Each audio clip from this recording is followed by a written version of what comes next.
every play tonight, okay? And then come out and have fun. The gates are locked. Ain't nobody getting out now. They can't run. The gates are locked. Let's bring the fight to them, guys. Yes, sir. All right, brother. Let's pray.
The Northeast Texas Sports Network is dedicated on delivering the most entertaining sports broadcasts in East Texas. And if you're interested in having your next sporting event streamed live, visit us online at netsn.live. And good evening, everyone. Welcome to Clyde Perkins Stadium in Tyler, Texas for the biggest TAPS game in the area, probably all season. Hello, everyone. I'm Brett Swinney alongside of me, Jaron Peoples. And tonight we've got the Brook Hill God in the house of the Cougars tonight from Grace. A special matchup here tonight is, Jaron, you've got some connections in this game, kind of on both sides, I guess. Yeah, so obviously being with NetSN, gotten to call several Brook Hill Guard games. Really appreciate Coach Ryle and the Guard and getting to see them play a lot. But I do have a daughter that's a Grace Cougar. So and a lot of my students from the church I serve at come to Grace, and so got some connections there as well. So this is, like I said earlier in our Pick'em show that broadcasts on Tuesday nights, that this is one that I've had circled on the schedule since it came out, and really excited to be here. Good crowd tonight here. Is it's kind of it's like the, I don't know if it's the dead week of football and high school football. A lot of teams are off this week. Yep. So I would venture to guess probably the biggest rivalry game that we've got around in this area for sure. We have another game on NetSN tonight. Is Keith and Jason travel to Buffalo tonight to follow the ARP Tigers as they take on the Buffalo Bison. So we'll have that game also. Only 2 games tonight. Those center guys are slacking. Some kind of poultry festival going on down there or something? I don't know. They like chicken over there, I know. So. I guess so. So anyway, we're here tonight, and hope you are tuned in and join us. If you have some friends and family that don't know about our broadcast, make sure you get the link shared over. It's on YouTube. We also have this app, Jaron. We talk about it every week, but there's still people that don't know about this app. Tell them about what you like about the app and why they should get it. So we have an app, and as I say, it's free 99, as in 0000. It's free NetSN app. One of my favorite things is we do pick'ems, and so it's pretty cool. We've got almost 100 pick'ems every week. The folks that vote, and then we have polls. Our NetSN, kind of some of our staff and some of our contributors and stuff in the area. We do polls and kind of rank our East Texas teams. There's forums on there as well. Schedules. You can even, if there's like, hey, I'm going to this game, I don't know how to get there. You can punch in and it'll even tell you how to get to the stadium. So that NetSN app is awesome, and it is a free app. And by the way, also, if folks don't know about our broadcast is free 99 as well. So. And if you're at a game somewhere, you're not here, and maybe you're watching this game on your phone, you're somewhere else, the app also, you can update the scores of your game that you're at or game you hear the score of, and it puts it all in there. You can get stadium directions. The game's on NetSN. There's a watch button. You can easily find our streams. There's game chats where you can be talking noise back and forth if your rivalry's on there, rivalry team's on there. So just looking at this, I'm going to use the app, and let's talk about the Grace Cougars first. We haven't seen them play this year. They're 4-1 on the year. Their only loss to Dallas First Baptist Academy. I hear they're a pretty good team. I think they're undefeated. Undefeated, so, yeah. Yep. So only one loss for Grace. They beat Queen City, Pittsburgh, New Boston. Last week they opened district in Austin, which is an interesting district we'll talk about. In Austin against Brentwood Christian, and got the win on the road by 7, 42-35. So they come into this game 1-0 in district play.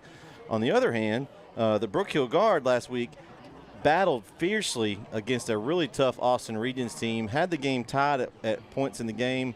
Regents made a couple of plays later and kind of extended the lead. They took the loss 21-42.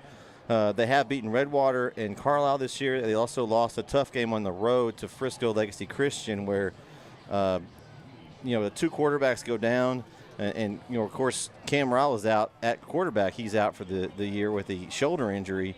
But you also lost Sam Williams, and we'll see him tonight. He is an impressive player at quarterback, but they lost him and just weren't able to get going in that game and lost on the road, which I think that was probably a winnable game for them if they're healthy. So early in district play, I feel like these two teams are on collision course to make playoff runs. We'll see. This could tell seeding and such down the road, but Jaron, I think this is going to be a very competitive game. You always, when you have a rivalry game, we've talked about it many times, doesn't matter if the team's 0-5, 5-0, you throw the records out the window, it's usually going to be a battle. Yeah, absolutely. And these two teams, of course, being in the same area, have a history. Of the last 5 years, Grace has won 3 out of the last 5. So the last 2, right? It's been a couple years since Brook Hill's won. The last 2 years, Grace last year won 23-19. The year before they won 31-20, and then the year before that, Brook Hill had a big win, 44-7. Now, but the thing is, this year that's different than the last couple. They're back in the same district. So not only is it a rivalry game, it actually means something in district. That gives it a little extra motivation.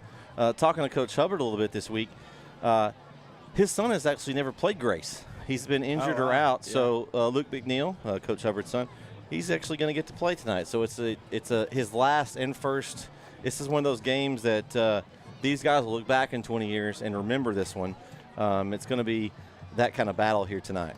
Hey, I like these unis. I haven't seen the Brook Hill Guard away the whites yet, man. Yeah. The whites with the orange, those look sharp, and they've got those metallic helmets this year that a lot of the schools are going to. They've put away the orange for a while, Jaron. As you know, the month of October is the Road Warriors month for the Brook Hill Guard. They'll be on the road the entire month of October. So they'll be going to Austin next week, then they'll travel to Arlington the following Saturday. And then Grace Prep, right? And then the next week they'll be in Tomball. So a lot of Road Warriors. They put the orange away. They're going to have to wash the whites here every week for the next few. I mean, I guess they could wear the orange on the road, but I do like the orange. Here comes Grace also. They're coming out with the drum line. Looks like they're going to be in their blue uniforms. So, man, I'm looking forward to this. It's two teams that I think, if you look at the schedules, I'd say Brook Hill's schedule is a little tougher so far in the season. Grace has the one tough game. They lost that one. Not that Grace played a weak schedule, but there's a few teams on there that were a little easier, I think. So I don't think you look at the records at this point. You know, Brook Hill's played Austin Regents, which we think they're probably going to win the district. They're the favorite, state runner-up last year. And so this is a very important game. Two teams that are eyeballing a top 2 seed, you know that in TAPS, it's kind of like UAL's getting to, but you top 2 seeds get to host the first playoff game. Yeah. That's huge. You don't have to drive, especially with the distance between the teams Well, that's now. the thing. The district spread out. Imagine once you go to a by district as a playoff. I mean, you're driving some miles, so that's a huge deal. So if you want that, this is one of those games that both teams want right now. If they don't want it for anything else, get that home playoff game, that extra for the seniors. It's an extra home game that you get to have. Last year, Brook Hill, got that, but then, lost a tough one at home. But you want that home game. So I'm looking forward to this one. The clock's, we got about 4 minutes here till the game, and I'm standing already. I'm ready. Yeah. I'm gonna lace them up and try to get out there and do something, Jared. But then I was like, no, I better not. I better just sit right here. But I'm pumped for this one. We've been excited for this one, like I said, and we talked about it, in our show Tuesday night. I tell you what I'm excited about. One of the things I'm looking forward to this game is you got 2 offenses that can score points. They both average in the upper 20s in points scored, but they do it different ways. Grace is more of a spread offense, it seems, from what we understand stat-wise and stuff, and they're more of a spread offense with Brook Hill. They'll throw the ball, but they love doing it on the ground. They love moving the ball, and they do it from a few different directions, and then they use the run to set up the pass and hit Vining and some of those other guys down deep. So I'm excited to see how these 2 offenses adjust to the game tonight. I'm just excited to see some more Sam William highlights. I mean, he did a highlight package this week and posted it on Twitter. I saw it. Yep. And I've gotten a chance to be a part of these highlights, and this kid is a tough one. You can't ever count him. He's down. I mean, you think he's down, and then he's tight-roping the sideline going. I mean, you were there. That was at the game against Carlisle where he tight-roped the sideline. He thought he was down 3 times and ended up being in the end zone. So I think the key for Brook Hill to me tonight, just from seeing them play, is stay healthy. They've had a couple injuries. We had the real bad leg injury. There was the junior Emile Tukrinian last week had the broken leg. Our thoughts and prayers are out to him. I think he had surgery this week. So, but you can't. They got a lot of guys playing both ways. So staying healthy is going to be important for them. I think Grace is going to be a little deeper. So will they be able to wear out the guard in a full 48-minute game?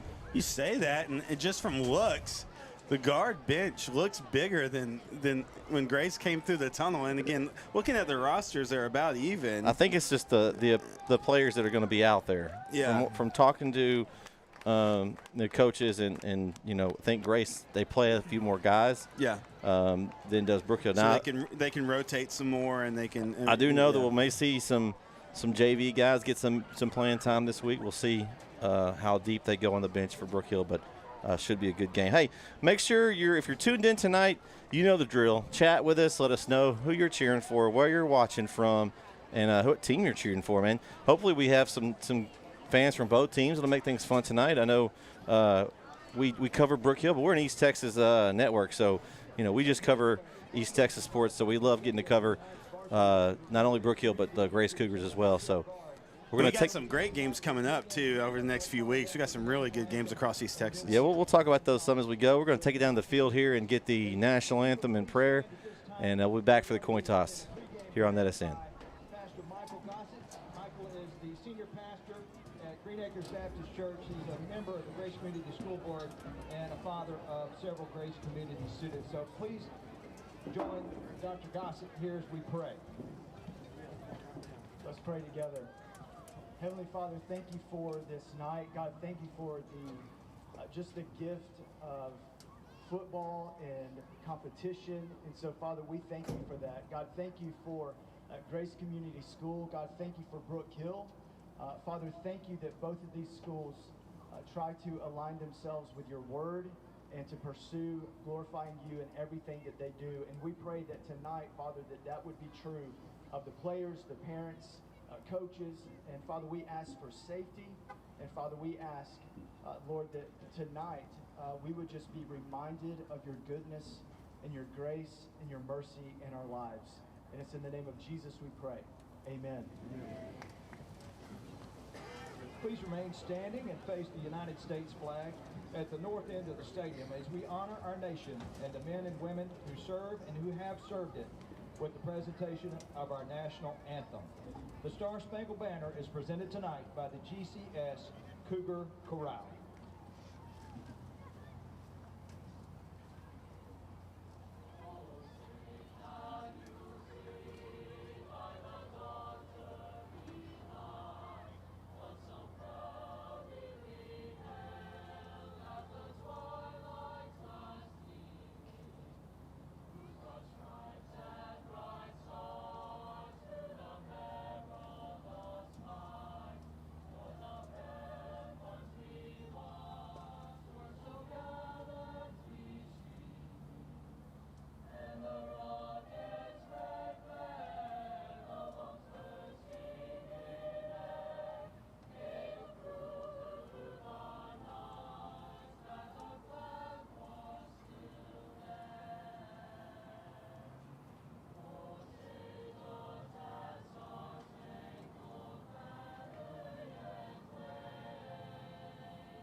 All right, we now have the captains here about to walk to midfield. This looks like for Grace, they've got number 7, Casey Stover, number 5, Connor McCoy, and number 70, Nick Boone. For the guard, it's 0, Carlos Affrey, number 10, Cam Ryle, number 11, Sam Williams, and number 6, Braxton Durrett. So we've got a, yeah, here's where you can tell on the teams there, Jaron. Oh, yeah, working on our clock here.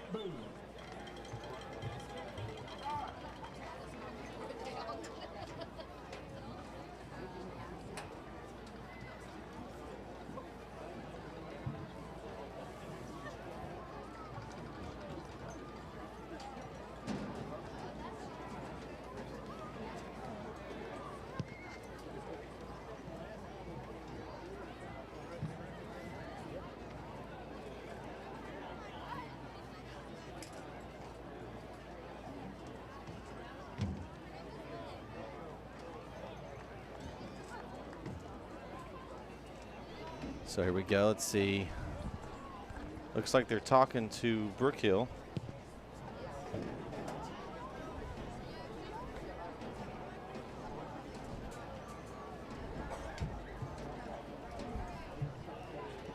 And let's see what we've got here. It's like Grace is going to receive. So they deferred. Brook Hill deferred. Grace will receive the opening kick. All right, here we go. Man. And it looked like, Jaron, just from looking at the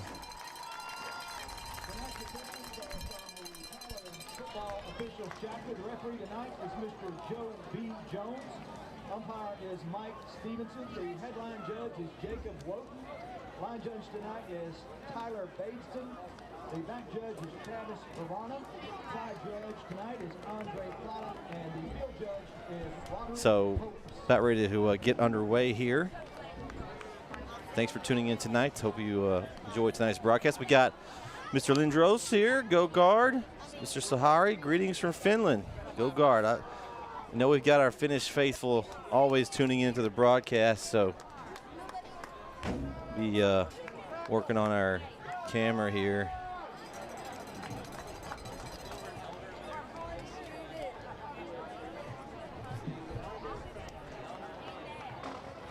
Kicking off for the guard will be number 44, Javier Gavito.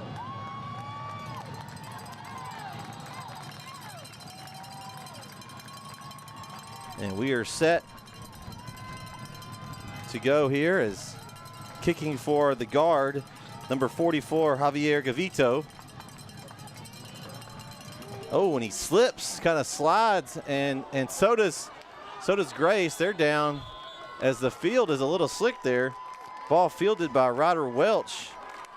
And I don't know, it looked like we're playing soccer there as we went down and on knee to catch it. Gavito kind of stumbled. Wow, what a way to start here. It's like Grace is going to take over after that slide there on the catch around the 23-yard line.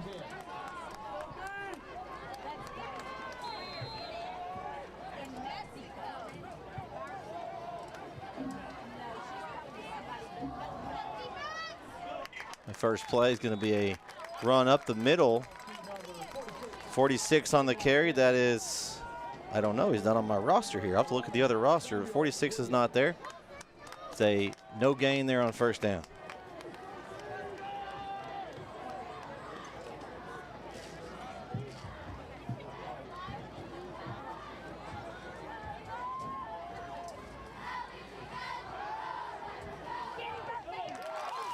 It's a short pitch and catch there for the Cougars, and it's going to gain them maybe a yard, but the Brook Hill defense stops them at the 25-yard line.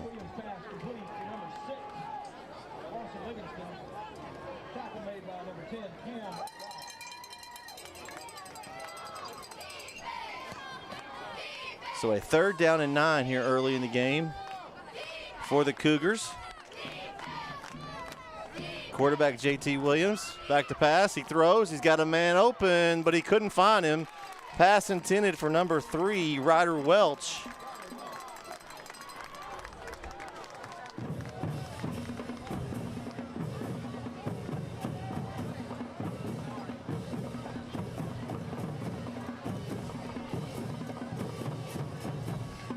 So back to punt for the Cougars. That's going to be number 88. And to get some more numbers, or 28, I'm sorry, looks like maybe. Yes, Gabriel King. They're shorting us some numbers here, Jaron. We got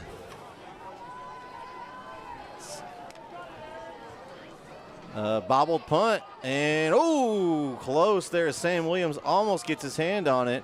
Ends up being a good punt, goes out about the 39-yard line or so of Brook Hill. Man, so far it's been a slippery slope out there, Jaron. It's been like everybody's kind of trying to get their grip on things. We had a kickoff, sliding kickoff a while ago. You saw that. But Gavito fell down. And then Ryder Welch made a sliding catch as well. So it's been a dry week, so hey, you know. But I don't know. The turf is slick tonight. That's what's going on now. I don't know.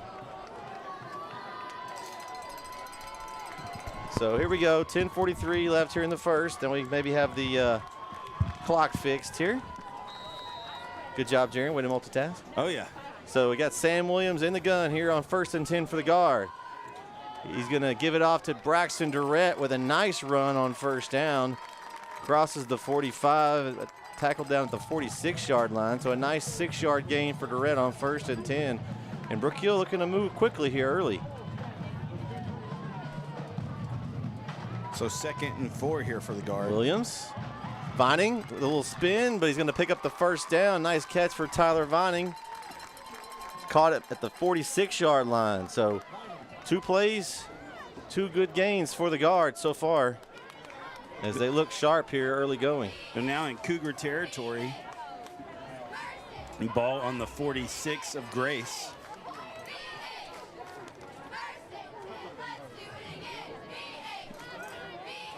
So here we go. And in motion is Whitten. Williams hands the ball to Durrett. He powers forward. He's going to get about 3 yards there. And 2nd down and Coach 7. Ryle did not like something. Yeah, I saw it. And here comes a flag. And I think he might have picked the flag up. I don't know. I know the guy's coming way in on this one for that flag. Let's see if it's going to be on Coach Ryle. If he got something, they got a flag for saying something, or if they actually, maybe somebody saw something after he yelled. I don't know. They got a quick trigger if it's for that. Usually they give him some time to kind of level in. But I think it was a sideline warning on Brook Hill. So, and they're still talking. So 2nd and 8's what they're calling it. Okay. So ball now at the 44-yard line of the Cougars. And Brook Hill looking to continue this drive. A good Brook Hill crowd trickling in here and a good Grace crowd across the way. Yes, it's going to be a packed house here. Williams keeps it. No, he gives it to Durrett. I thought he pulled it there. Nice fake there by Williams. And Durrett gets up to the 40. My crowd has entered the facility, though. My wife and kiddos. Yeah. Wife and kiddos are here. I can't see if mine are here yet. They're on the other side, but I can't tell. She's not looking up here at me. So 2nd and 5. Well, it should be 3rd and 5. They saw me now. So here we go. Big 3rd down early in this game for the guard. Williams pitches and he intercepted. What a interception. Number 15, Garrett Smith's going to run it all the way in for a touchdown. And that's a big mistake there, Jaron. You got to take the loss there if you're Williams. That's a tough one. I don't know if that was a design pitch or if he was just trying, as he was being pulled down, wanted to just get it out. They do that a lot. They'll run that little pitch outside, but I think he was forced to pitch it because he was getting tackled, but he pitched it to the wrong color. Usually it doesn't work very well. Yeah, Smith was right there to take the present given to him and took it back for a 6. Man, that is I guess it's a 59-yard interception return there for Smith. And a promising Brook Hill drive just like that. Yeah, that's what I was about to say. They had some momentum. They were moving the ball in little chunks, and I think they were trying to just set up the pass. And I think they were getting ready to do that. Now the refs are talking about something, Jaron. I didn't see a flag go down. Did you see one? No. I think it has something to do with forward pass. And, I don't know if it's something with that. It shouldn't matter. And the ball didn't hit the ground. You can throw it any way around, and the defense gets it. So we'll see. This official on the far side sprinting. I don't know. He's been hanging down there for a little bit. Okay, so is it another sideline warning? Yeah, something against Brook Hill. Yeah, they declined it. They declined it, yeah. I didn't see a flag, but. I didn't either. Oh, so I heard the PA guy say that there was 2 penalties. Yeah, that's a sideline warning and something else. Yeah. I don't know. Either way, the touchdown stands for the Cougars. They're going to kick it. It'll be number 28 on for the PAT, Gabriel King, a lefty. The kick is up and hits the little sidebar there and bounces in. So it's good. So it is. With 8:22 left here in the first quarter, Grace takes the early lead, 7-0. We'll be right back here on NSN. Whatever it is you wrangle, whatever seeds you sow, or what you choose to grow, at Texas Farm Bureau Insurance, we're proud to protect all Texans. Have you sustained a bone, joint, work, or sports injury? Problems with mobility or movement? Suffer with pain? Contact Azalea Orthopedics. Our specialists serve patients across East Texas. For proven, trusted medical care, you have a choice. Demand Azalea.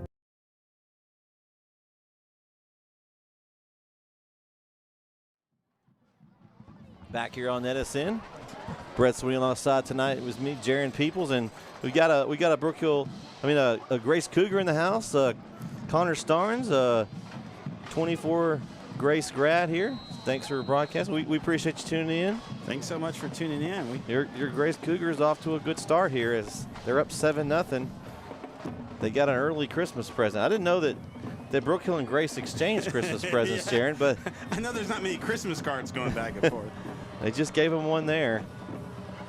So we'll see if the Brook Hill guard offense can get back on the field and going. Look at that kick. And a booming kick. Golly. Goodness gracious. Surely he's got a scholarship somewhere. Gabriel King boots it out of the end zone. It was a sideways rotation. It wasn't. It was a flying saucer, not a duck. Yeah. Golly. What a kick for the lefty there. So Brook Hill will take over 1st and 10 at the 25-yard line, and Sam Williams has got to shake that one off, Jaron. You can't worry about that play. It's over. They got some positive momentum going. They had the drive going. They just got to keep grinding, doing what they're doing. Yeah, they're moving the ball. Here we go in the shotgun. Williams Hands off. Durrett up the middle. Durrett finds a little bit of a seam. And then we got a flag. Kind of weird spot for a flag. Yeah. This same guy has called a lot of flags over here. This guy with an F. Is that his grade for tonight's? We'll let you take care of that. I think Coach Rao would agree with me right now because he's the one that threw the flag earlier. I didn't throw the flag. They were arguing. No, these refs do a good job. It's tough. It's a tough call. I just didn't see anything there. What do we do here? Did the play count? It went back to 1st and 10. According to the sticks here, I don't know what. Okay, what's going on? Come on, refs. They're not telling us. Not getting any information here. Got Jonah McCowan, the former Brook Hill quarterback, on watching tonight's broadcast. Thanks for joining, Jonah. Plays football for Limestone. Yeah. Division II Keep school. representing the guard in college. Got Luke Middleton, guard graduate from last year. In the house as well, came in. Man. And I guess it was against Brook Hill. They're backing it up. That is the negative about being on the visitor side press box. We can't see the ref. It's not, you didn't get the ref call. Yeah, it's not as easy to see here. And that's what kind of penalty? It must have been from the spot, from the original line of scrimmage. And it's back to the 10. So that's a 15-yard penalty. So Oof. 1st and 25. My goodness. Kind of a game we're keeping an eye on here early. Atlanta and Jefferson. Atlanta just tied it, or about to tie it up if they make the extra point here. That's going to be a good ball game. 7-7 in the first quarter. It's one of our pick'em games this week. Williams hands off, and I think that was Durrett there. He didn't have much space. Wrapped up by a bunch of Cougars there after a big gain there. So they got a good run a while ago, and then it went backwards after penalty, and this is not where you want to be. You were driving the ball down here in Cougar territory. You give up the interception, whatever you want to call that, and then now you're pinned inside your own 10 here, just trying to survive. Yeah, that sure zaps some momentum there for the guard. Let's see what they do here. Sam Williams in the gun. He's got man in motion. It's Gilberti, and he hands it to Gilberti, and Lost his nothing footing, doing. Yeah, that field must be slick tonight. Is that painted ice out there? Because it's very slippery. So that's going to bring up 3rd and. Ooh, get your calculator out, Jaron. Yeah, I know. See, they're at the 8? Still about the 27? Yeah. Yeah. I'm going to have to go back and use my math skills I got in high school. That's more fingers and toes than I got. So here we go. 3rd and 27. Williams will throw a little short pass to the right side, and he is popped. I couldn't tell who that was that caught it. Is that number 9, I believe, of the guard, John Mark Orico. Not enough. And no, not near enough. And so they get it across the 10, and that's about it. The punt time for the guard. Sam Williams back to punt for the guard.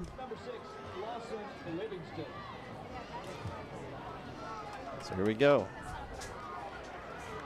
Good snap. He gets the punt away. A good punt for Williams. It's fielded. That's number 6 on the return.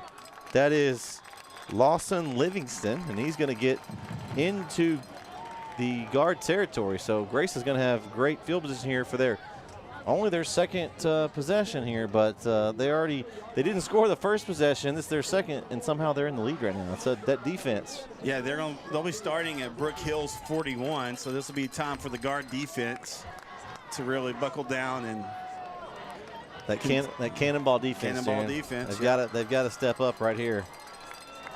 They did a good job the first possession.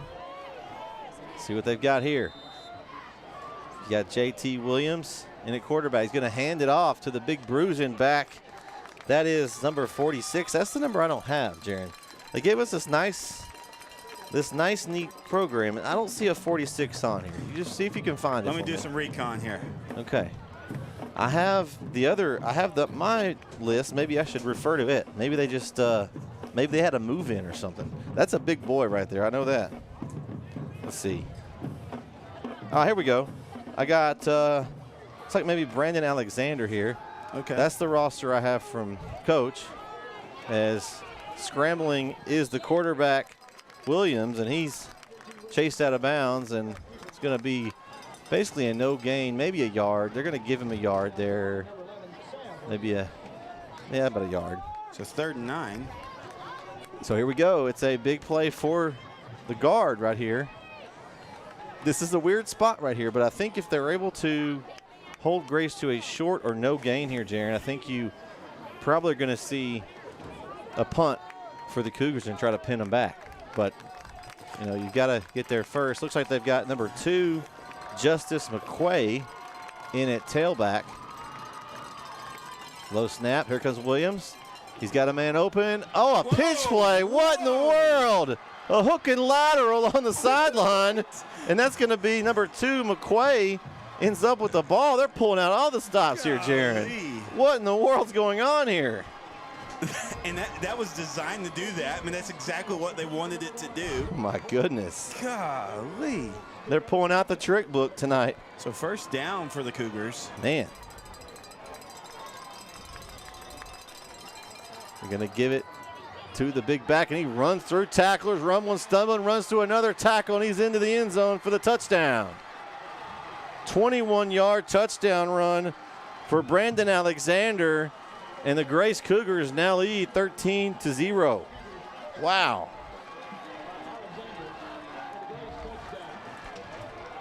He's a freshman, and he's a big one. A freshman? What are they feeding him over here at Grace? Man. My daughter brings her lunch. So they're feeding them steak and potatoes over here or something. And we got looks like he had an injury. Yeah, I got a guard player down. Looks like that's number 24, Ronnie Lindros. I think he's okay. Maybe, I'm not sure what he's maybe holding his arm or his hand. It's an upper body injury there. But we have our international crew listening tonight? Yeah, we got our Finland guys on here. Good. We got Mr. Pacarinian here. You've got Savar. You've got Lindros. Connor Starr says they've been cooking that up for years. Okay. Been in the kitchen, huh? Okay. All right. The kick is up. And good. 4:32 left here in the first quarter. Grace leads early, 14-0. We'll be right back here on NSN. Family Circle of Care is a network of 6 community-based health centers providing affordable health care services to East Texas families. With 4 locations in Tyler, we offer family medicine, pediatrics, OBGYN services, internal medicine, and counseling. Our Jacksonville Health Center brings family medicine, pediatrics, and women's health services to the tomato capital of the world. And we serve our Henderson County neighbors at our Athens Health Center, offering family medicine, pediatrics, and women's health services. With a commitment to meet the needs of the communities we serve, we look forward to working with you as partners in care and are here for you and your family every step of the way. We accept private insurance, Medicaid, Medicare, CHIP, and offer a sliding fee discount for insured and uninsured patients. We serve everyone regardless of ability to pay. As CEO, I welcome you to Family Circle of Care, where compassion, quality, and healthcare come full circle.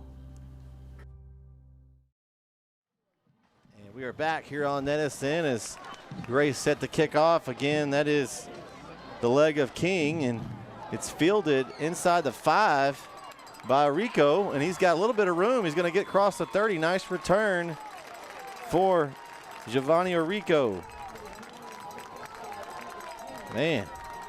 So we got a couple chats here. I think this is great. Jonah McCown says, number 46 for Grace is the next Jerome Bettis. Holy cow. Well, he looks kind of like him. I see the resemblance. Mr. Starnes says he's a Chapel Hill transfer. So, Interesting. So he's a big boy for a freshman. Let's say that. So the guard offense get another opportunity here. A little bit better field position. Yeah, great return by Rico. And so they're going to take over 1st and 10 from the 33-yard line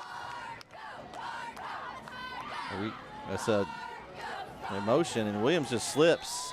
That was in motion over there. That was Gilberti, but man, there's been some footing issues tonight, like just all over the place here, Jaron. Yeah, we're gonna have to go check the field conditions out. We need a sideline reporter so we can have someone check the field conditions down there. We walked it earlier, and we didn't slip, but we weren't really trying to go for any speed.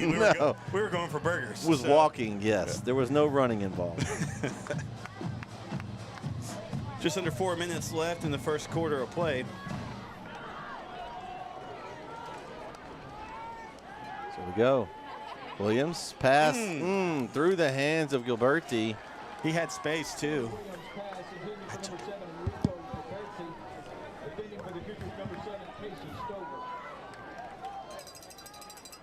So be now 3rd and 12.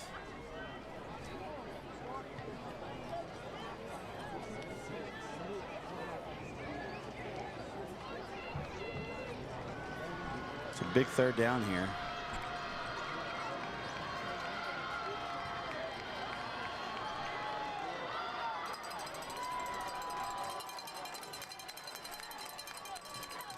Williams in the gun. Back to pass, looks right. He's got a man. Oh, and he gets hammered as Gilberti was trying to come down with it. And just the lumber was laid by number 6, Lawson Livingston. And it's punt time again for the guard. That throw was just a little high, but Gilberti did a great job in jumping up and kind of did a spin move.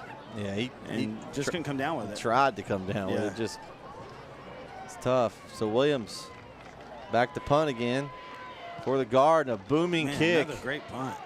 And it's going to take a nice guard bounce and still rolling inside the 15, right around the 15-yard line. So a great punt. They flipped the field, so see if the guard defense can take advantage of this field position that they've put Grace in here. But man, they're going to have to wrap up if they got Jerome Bettis Jr. out there. Yeah, the defensive line, that cannonball defense will have to, now that they've seen what he has and what he's bringing to the table. I don't know when he came in, because he wasn't on our roster, this nice one that they printed up. He was not on this one. So, I don't know. I don't know. He just had a good week of practice. Maybe he had a growth spurt. I don't know. But he's in there, and he's making a difference right now for Grace. JT Williams in the gun. He's going to hand off. No, he pulls it. Williams. Oh, and he's popped. What a hit through the hole. That was Marcelo Martinez as he introduced himself to the other Mr. Williams. A 5-yard pickup. Man, nothing like running through that hole and think you had an open space, and then Marcelo Martinez comes flying at you and says hello. That's a good little draw play there. So here we go. And this time they're going to keep it on the ground to Alexander. And he's going to fall forward, and he's going to get close to the first down. Maybe a couple yards short there. This is going to be 3rd and 2 for Grace there. Ball spotted at the 23-yard line. This is a big play right here. I mean, if I'm Grace, I'm probably giving it to Alexander again and letting him just, go through a couple tackles for the first down. And that's where he goes, but he bounces outside. Ooh. And he took a shot. He did. And he kind of phased him a minute, but he still was able to stay on his feet for a minute there, Jaron. He almost got grabbed from the back, and no flag, but it wasn't quite a horse collar yet because they didn't bring him down, but they were. It's whatever you have to do to tackle this guy. Yeah. Oh, yeah.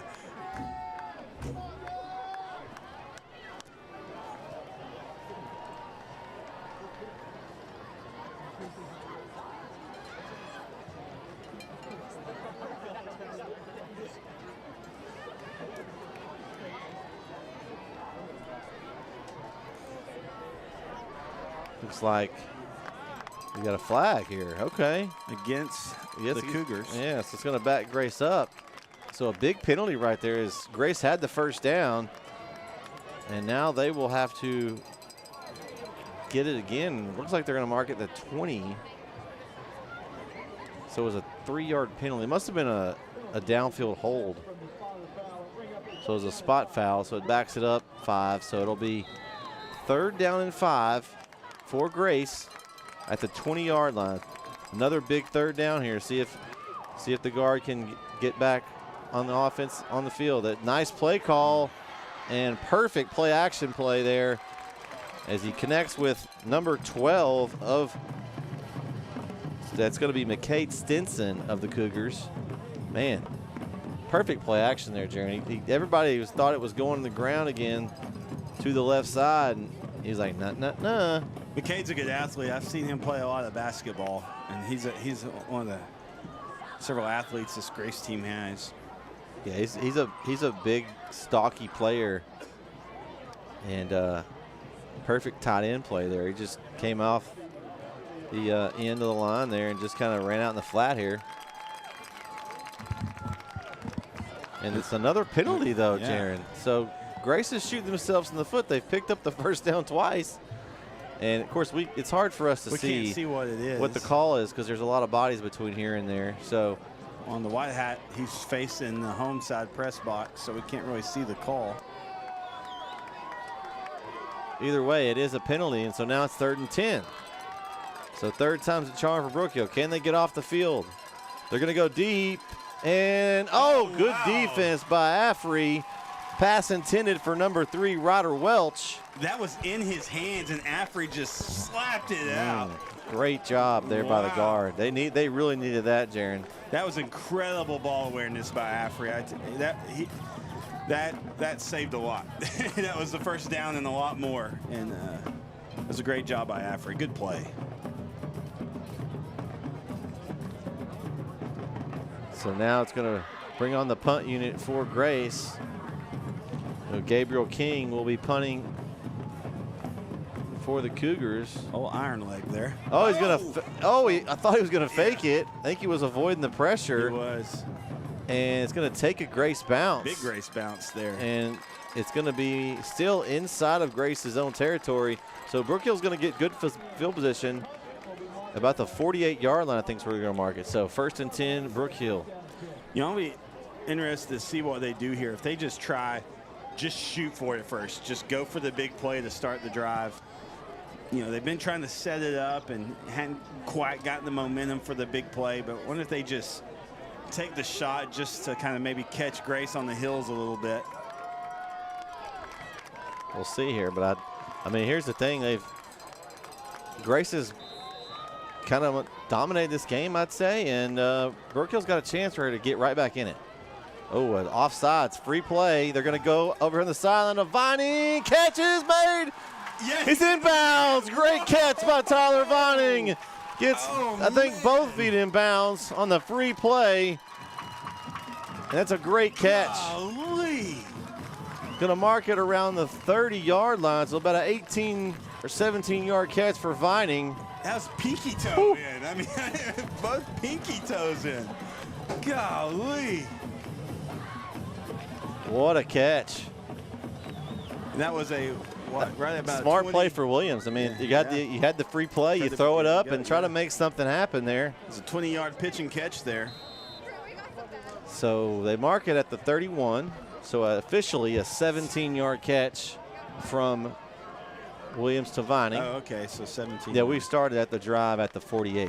So I think my math is right. Well, check mine's me. Not trusting, trust me. Just check me there. It looked further. Williams looks right this time, throws it up. Oh, kind of a lob pass there. I wasn't sure he was throwing to it first. I told you the big play, though. Start with the big play. I did get that. You did. You called it. That was to Affrey on the right side. That was a weird-looking throw. It's almost like he kind of was in between targets there. But that's going to bring up 2nd down and 10.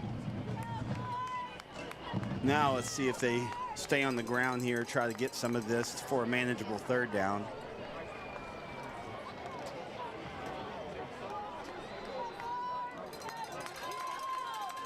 Durrett in the backfield with Williams. Rico in motion. Durrett's going to get the carry. Durrett with a big run up the middle. Gets to the 20-yard line. A 1st down for the guard. So a nice 11-yard run for Durrett. be methodical, you know, and that's what they're doing. Coach Riles calling a good possession here. There's no use panicking here. You have plenty of time.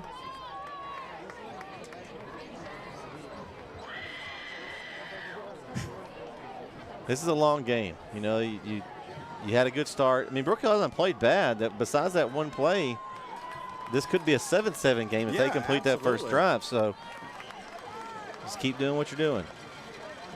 Handoff. They pull it. This time the pitch is made. That's Rico on the sideline. Rico stays in bounds inside the 5, and he's down at around the 5-yard line. And a nice flip. They got the pitch that time, Jaron, to the right color jersey. And Rico took advantage of it with a nice run for the first down. It's going to set up 1st and goal for the guard. And great balance there, too, by Rico, hugging the sideline.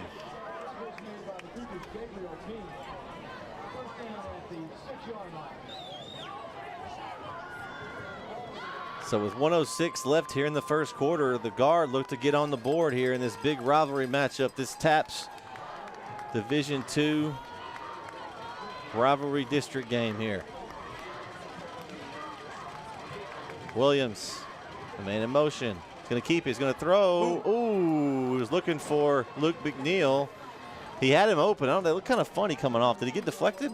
No, I just think Maybe they didn't. He heard the ball out a little bit, and he was getting pursued pretty heavily, and so just didn't have the time he thought he had to get the ball out. Yeah, McNeil was open.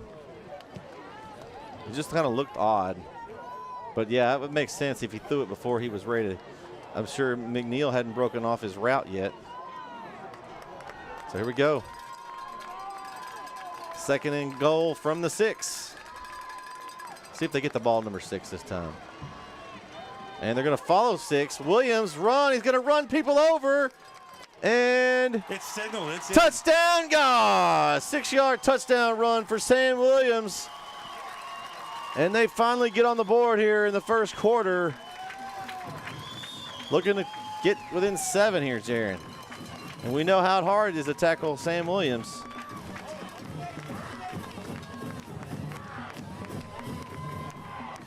So the swinging gate here, as Brook Hill always does on every point after. They have ran that once this year against Carlisle.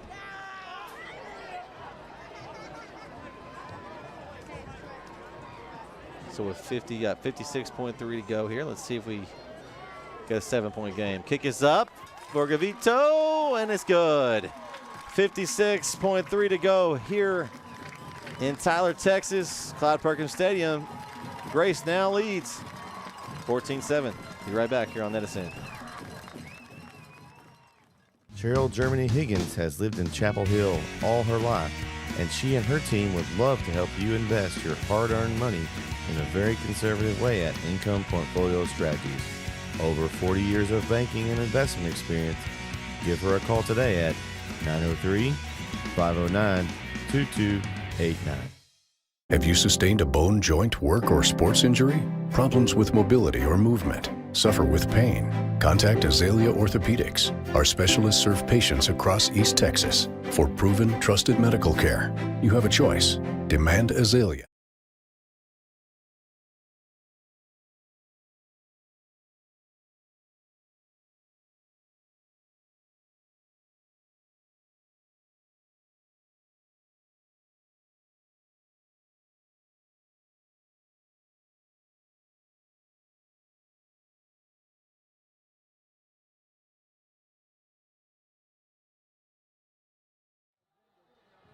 And we're back here on Edison. As Gavito set to kick off here, and he slips again. That's the same thing he did the first time, as it's picked up. Switch the shoes. By Cougars. That's number is that? Can't really tell what number he is. That's number 8 on the return. That is Elijah Hicks. And Grace will take over 1st and 10 at the 38-yard line, I believe. Yeah, so another opportunity here for the guard defense to keep the Grace offense in Grace's territory here. And I mean, it's okay field position, but not. Hey, we got some chats too here. We got Man, we got a lot of chat going. I'm about to catch us up here in just a minute here. Grace has got 1st and 10. They're going to fake Williams, throw it in the flat, and immediately tackled down by none other than who? Sam Williams. He plays both sides of the ball. Hey, we talked about it last week, Jaron. He'll take your trash out. He'll do your laundry. He'll watch your kids on the weekend. He can cook a meal and vacuum at the same time, right? Just whatever you need. So if you're looking for somebody, colleges, if you're watching this, the kid's special. You know, and that was great discipline because it would have been tempting to jump that route and go for the pick. But I think he saw where it was probably a little bit out of his reach, so he just went for the takedown, and that was effective. Timeout. Wait, no, never mind. Looks like they were coming off. Yeah, it looks like clock rolling down to 5 seconds. We'll see if they snap it here. It doesn't look like they're going to. Nope. We're going to let it run down, and that's going to do it for the first quarter of play here in Tyler. Clyde Perkins Stadium. Grace leads Brook Hill 14-7. We'll be back for the second quarter right here on NSN.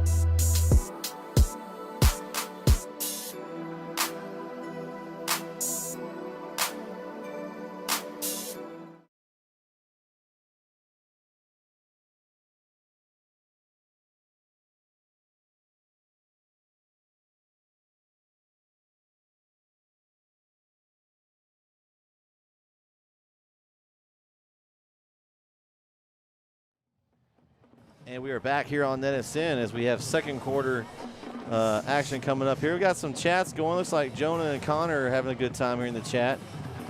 This was a great catch a while ago. Hey, don't. My math's horrible. Come on, I think my math was okay. Hey, see, I thought you were a little short there. I thought I was off, man. And we got Ernilli. He's in here. He got injured last game. Hope you're feeling better, man. Hope you're enjoying the broadcast. Get better, get healed up, and be back next season. Here we go. Williams back to pass. Pressure up front. He's taken down. The sack. Looks like that looked like Durrett possibly. Let's see. Oh, is it number 9? Can't tell. I think that's number 9 for the guard. I think that's Rico. No. Or 8. I think it's. Yeah, Christian Paus. Yeah, 8. Christian Paus on the sack there. That was, whew. Man, he sacked him. It wasn't just he introduced himself, made himself at home. So now it's a 3rd down and 16 here for Grace. It's Brook Hill trying to get the ball back again here. We're going a little trickery. We got Bettis Jr. looking to throw, and now he's going to take off running. He spins and gets to the 40. Man. Grace, they said they're into for this one, man. They're rolling out all the trick plays tonight. they're digging in the bag. Let me tell you. Now, if Big Bettis Jr., Mr. Alexander had thrown a pass right there, maybe we just need it. Hey, sign him up for the league right now. Let's just go ahead and you can't stop the guy. Now he's throwing passes over there. I tell you that when he's running the ball, though, it takes a lot to stand in front of that guy. The guy's got some momentum. He's a freshman. He ain't none growing yet. I'm getting out of the way. Back to punt is Gabriel King for the Grace Cougars. Back to return for the guard is Gilberti. And kind of a shank kick for King. Gilberti's going to have a little space here. Oh, and he slips. Oh, he didn't touch it. No, he didn't touch it. He almost did. But, man, what is going on? Did the guard need to go in at halftime and change their cleats? I don't think they wore the right cleats for this. Man. Having some trouble there with their footing. But, hey, that guard defense did exactly what they needed to do. So 10-16 left here as looks like Brook Hill's going to come out. They're going to get the ball at, was that the 14? I think the 14-yard line. That's, I believe, where they're going to mark it. So, yeah, that cannonball defense did a great job on that possession. I mean, it's a tie game. As far as the cannonball defense, you know, Grace's defense scored one of the touchdowns. So, I mean, they've done well. Tatum and Liberty Allo, a big game up there. Now a district game. They're tied at 13-13. I took the Eagles in that one, Jaron. Me too, man. I love my Eagles. Williams, handoff. It's Durrett, and he gets a couple. We'll be doing a Tatum game in a couple weeks. Excited about that. Yeah, I'm going to get to join you. Yeah. I'm gonna be running the production and trying to make things funny. You got to get Jaron out of his, you're back in that Tatum groove. Serious, yeah. Yeah, a little too serious sometimes. I'm going to try to make him laugh. See, this is what I do. This is what I do to Jaron right here. It's week 6 or 7, whatever it is. You've been working your magic on me. I'm trying. So 2nd and 9. Ball at the 15-yard line. Williams, handoff. That's Durrett. Nice little hole. Durrett, dragging tacklers. Looks like he's going to be close to the first down. Not quite there. Just a little short, maybe a yard short. Yeah. But a nice run there by Braxton Durrett. You got, this district is, we're watching 4 of the district teams are in front of us, Jaron. You got Atlanta and Jefferson here playing a good one, and Tatum and Liberty Allo. Oh wait, there's a Gladewater team in that district as well. Yeah. You've got White Oak. That's a killer district, man. That's tough. There's going to be a really good team left out of the playoffs. Absolutely. That district typically has struggled in the first round against that next district, but I think it's going to be different this year. Yeah, handoff, Durrett, and he's going to pick up enough for the first down. So Brook Hill just gets enough for the first.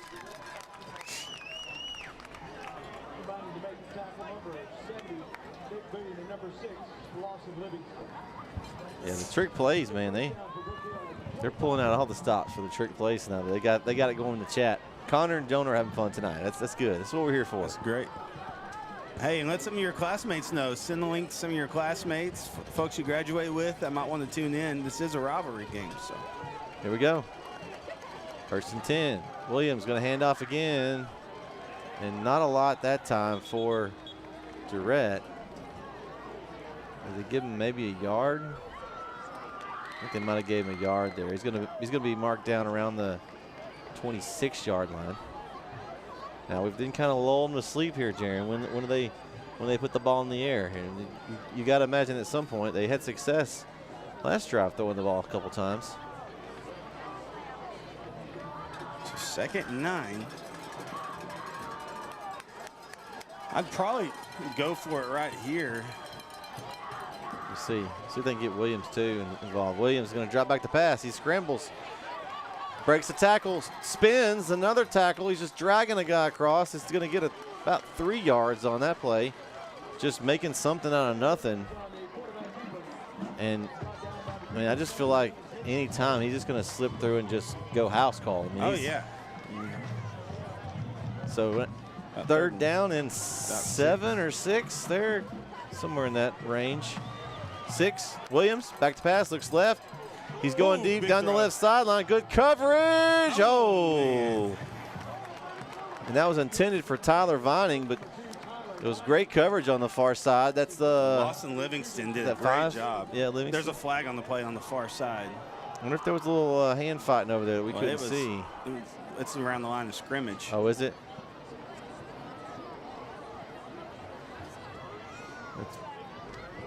I mean, I don't know, hard to guess, but I would think maybe a holding if it's somewhere around the line of scrimmage, unless they were offsides.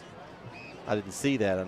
Yeah, that's what it is. Yeah, it was offside. So that, hey, you know what? I bet Williams knew that, and that's why he went with a deep throw. That may have been, yeah. It's a smart play. Well, that could be a big deal there. So now it's 3rd and 1. That's a big difference. And now I think it's Durrett or Williams take this handoff or carry, I guess. Yeah, if I'm Williams, I'm just punching it across. Well, you might just follow Durrett. I like that play where he follows him in the hole. Oh, he got another free play. Williams is going to go deep again. Throw it up again. Rico. Oh. Man. Jumped a little early on that one, just a little bit. Man, he's got that hard count going right now. 2 straight plays for Williams. I'd like to see you give the quarterback that yardage, man. He earned that, man. He did hard count on him. And when you do it 2 plays in a row, that takes a lot because you got to know that they were thinking about it after the last play, right? So 2 straight penalties on the Cougars, and they gift the guard the first down. So 1st and 10, ball on Brook Hill's 39. We got the other game on NSN we're kind of keeping an eye on. It's ARP and Buffalo. Keith and Jason are down there with Isaiah on the camera. Williams is going to keep this time, and there's a lot of blue in front of him, and he got dog piled or cougar piled or whatever you want to call it. What's a pile of cougars? I don't know. Maybe a pack. A pack of cougars? My daughter would know. I don't know, but there was a lot of them there, and Williams, there wasn't anywhere to go. So no gain. Yeah, they. You know, Jason's enjoying doing that ARP game. He's an ARP, ARP grad, right? Yeah, he is. I'd like to give a shout out to Mike Alzamore over there in ARP, giving us the opportunity to do an ARP football game this season. Mike does a great job coordinating all the PR and communications there for ARP. Williams fakes the pitch. They're going to do a little short pass to Rhett, and he is hit immediately. Tackled by number 15 of the Cougars, Garrett Smith. Garrett Smith. He read that play, and it's going to back Brook Hill up, and they're going to leave 3rd and long. It's like around 15 there. You can tell Smith is a big player for this Cougar defense. He's the one that had that pick 6 earlier. So now after those penalties and gave Brook Hill the first down, the defense has stepped up here for Grace, and now it's going to be a tough conversion here. We'll see what the guard draws up. Williams going to roll to his right, looking for somebody, looking for something, and he's like going to take it in running, and he is not going to get it. He's going to not even get back to the original line of scrimmage for the loss. And so it's going to bring up a 4th down and 12, and it'll be punt time for the guard with 5:44 left here in the first half. Yeah, the play just broke down, and Williams just didn't have a lot of options. And so Grace has a man back to return this punt. That's number 6, Austin Livingston, I believe. It's Williams, good high punt and a fair catch. Ooh, back at the 26-yard line. He had lots of room there. Space, yeah. I'm not sure, but a good catch nonetheless for Livingston, and Grace will take over 1st and 10 from their own 28. You got any scores over there, Jaron? We've been looking at these scores. I know we got the ones in front of us. We got Liberty Islo and Tatum tied at 13. Jefferson's up 13-7 over Atlanta, and it looks like Buffalo's up over ARP early, 8-6. Looks like maybe ARP is down, moving the ball. Looks like they're inside the 5 there with a chance to score. Our other game on NSN tonight. I want to give a shout out to Coach Laymans and the Overton Mustangs. Struggled a little bit in the first half of last night against that big game against Tenaha, but ended up running away with it and defeated Tenaha 65-23. So Coach Laymans and the Mustangs sitting at 5-1 and just mowing through. Williams going to keep it, looking for space, and he runs into a big ball of the Cannonball defense led by number 17, Luke McNeil.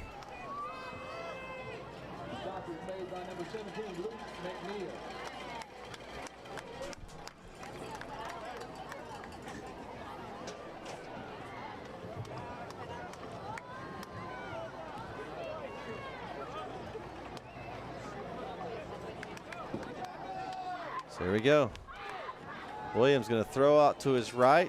Short catch by the receiver. Ball's loose on the ground, and the guard recover.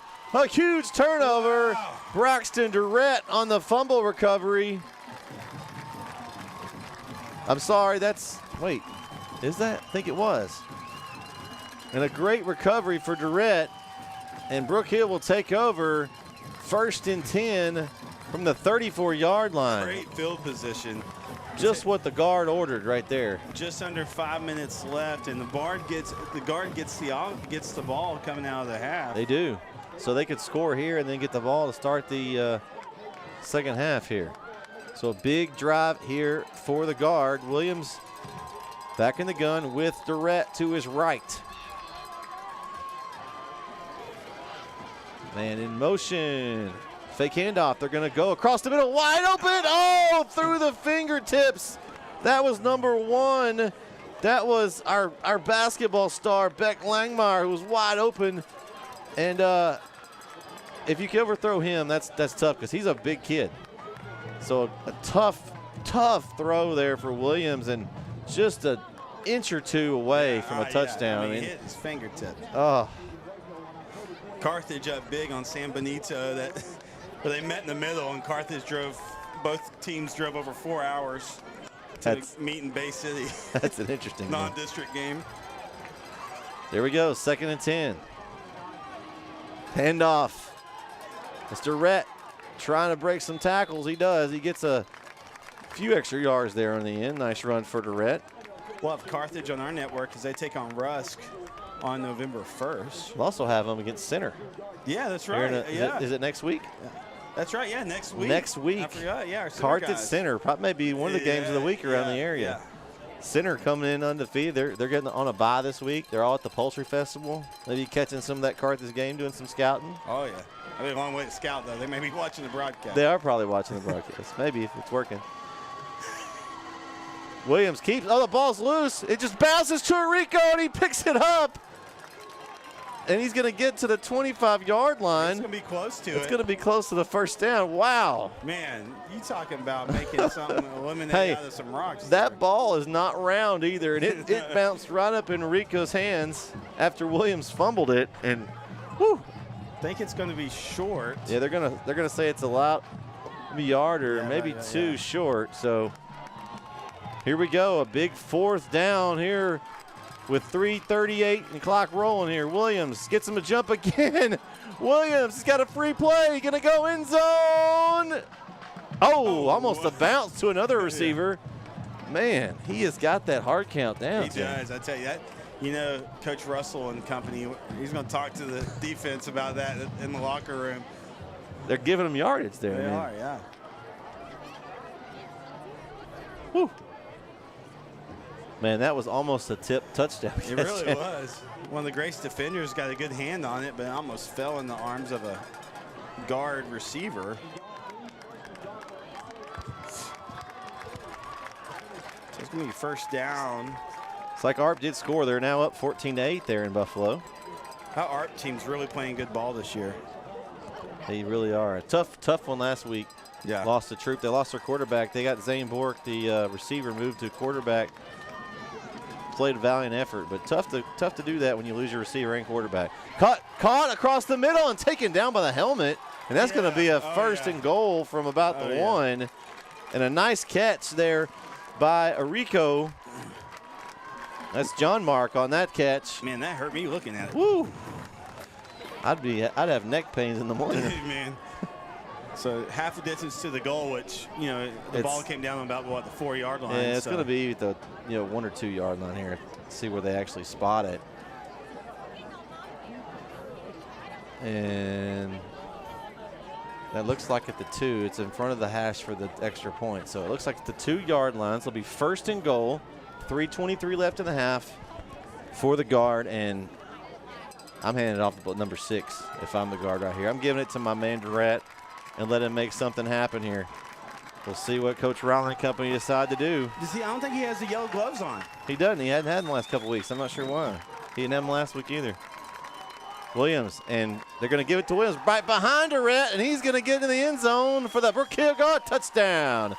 2-yard touchdown run for Sam Williams. And they're a point after away from tying this game with 3:14 to go in the half. We called it, didn't we? We said this was going to be a good one. Yeah. I mean, Brook Hill, they didn't put their heads down. They could have put their heads down and quit. So here we go. Swinging gate, you'll line up for the PAT. It'll be Gavito lining that PAT up.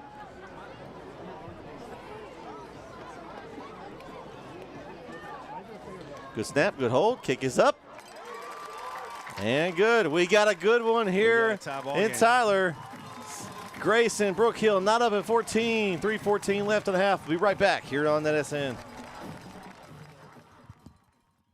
Be treated like family by a local team of experts to make sure your animal needs are fully stocked year-round. Over 7 tons of all your Lone Star feed needs are in stock daily, including Double Down Deer Feed, Rain Star Black Bag Cubes, Lone Star Game Bird Bird Seed, Lone Star All-Stock Cattle and Horse Feeds, Hay Stretcher, Bull and Heifer Developer, and a wide range of Lone Star Poultry Feeds as well. Feed a dog of any breed and size with Victor and Lone Star Premium Dog Foods. Find them on the corner of Bascom Road and Square 248, right in the heart of Bulldog Country. Elder Feed and Supply, proud sponsor of the Bulldog Sports Network.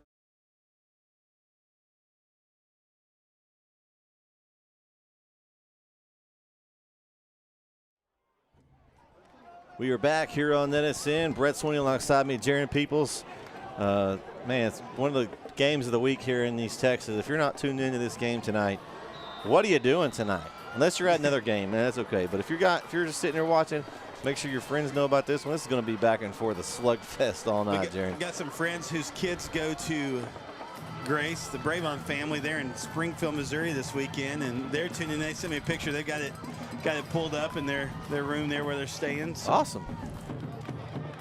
This little short kick, that's going to be Alexander, the big freshman, on the return. He's barreling down through the middle. He just looks like he's doesn't belong on the field. Yeah. Uh-oh, we got an injured guard player. Is that Ryle? Is that Cam? Can't tell. Maybe. You know, he's had that shoulder injury, so we don't want to speculate, but. Yeah, I can't really tell because, again, we're kind of on the far side here. And I think it probably is. We'll take a quick break here. We'll come back and update you on the injury. We'll be right back here on NSN.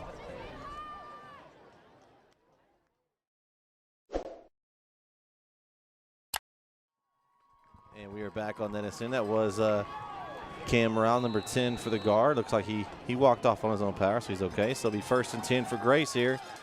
Williams rolls right, looking for a man. He had somebody. It was number 3, I believe, there. That's Ryder Welch. And just couldn't connect with Welch there on 1st and 10.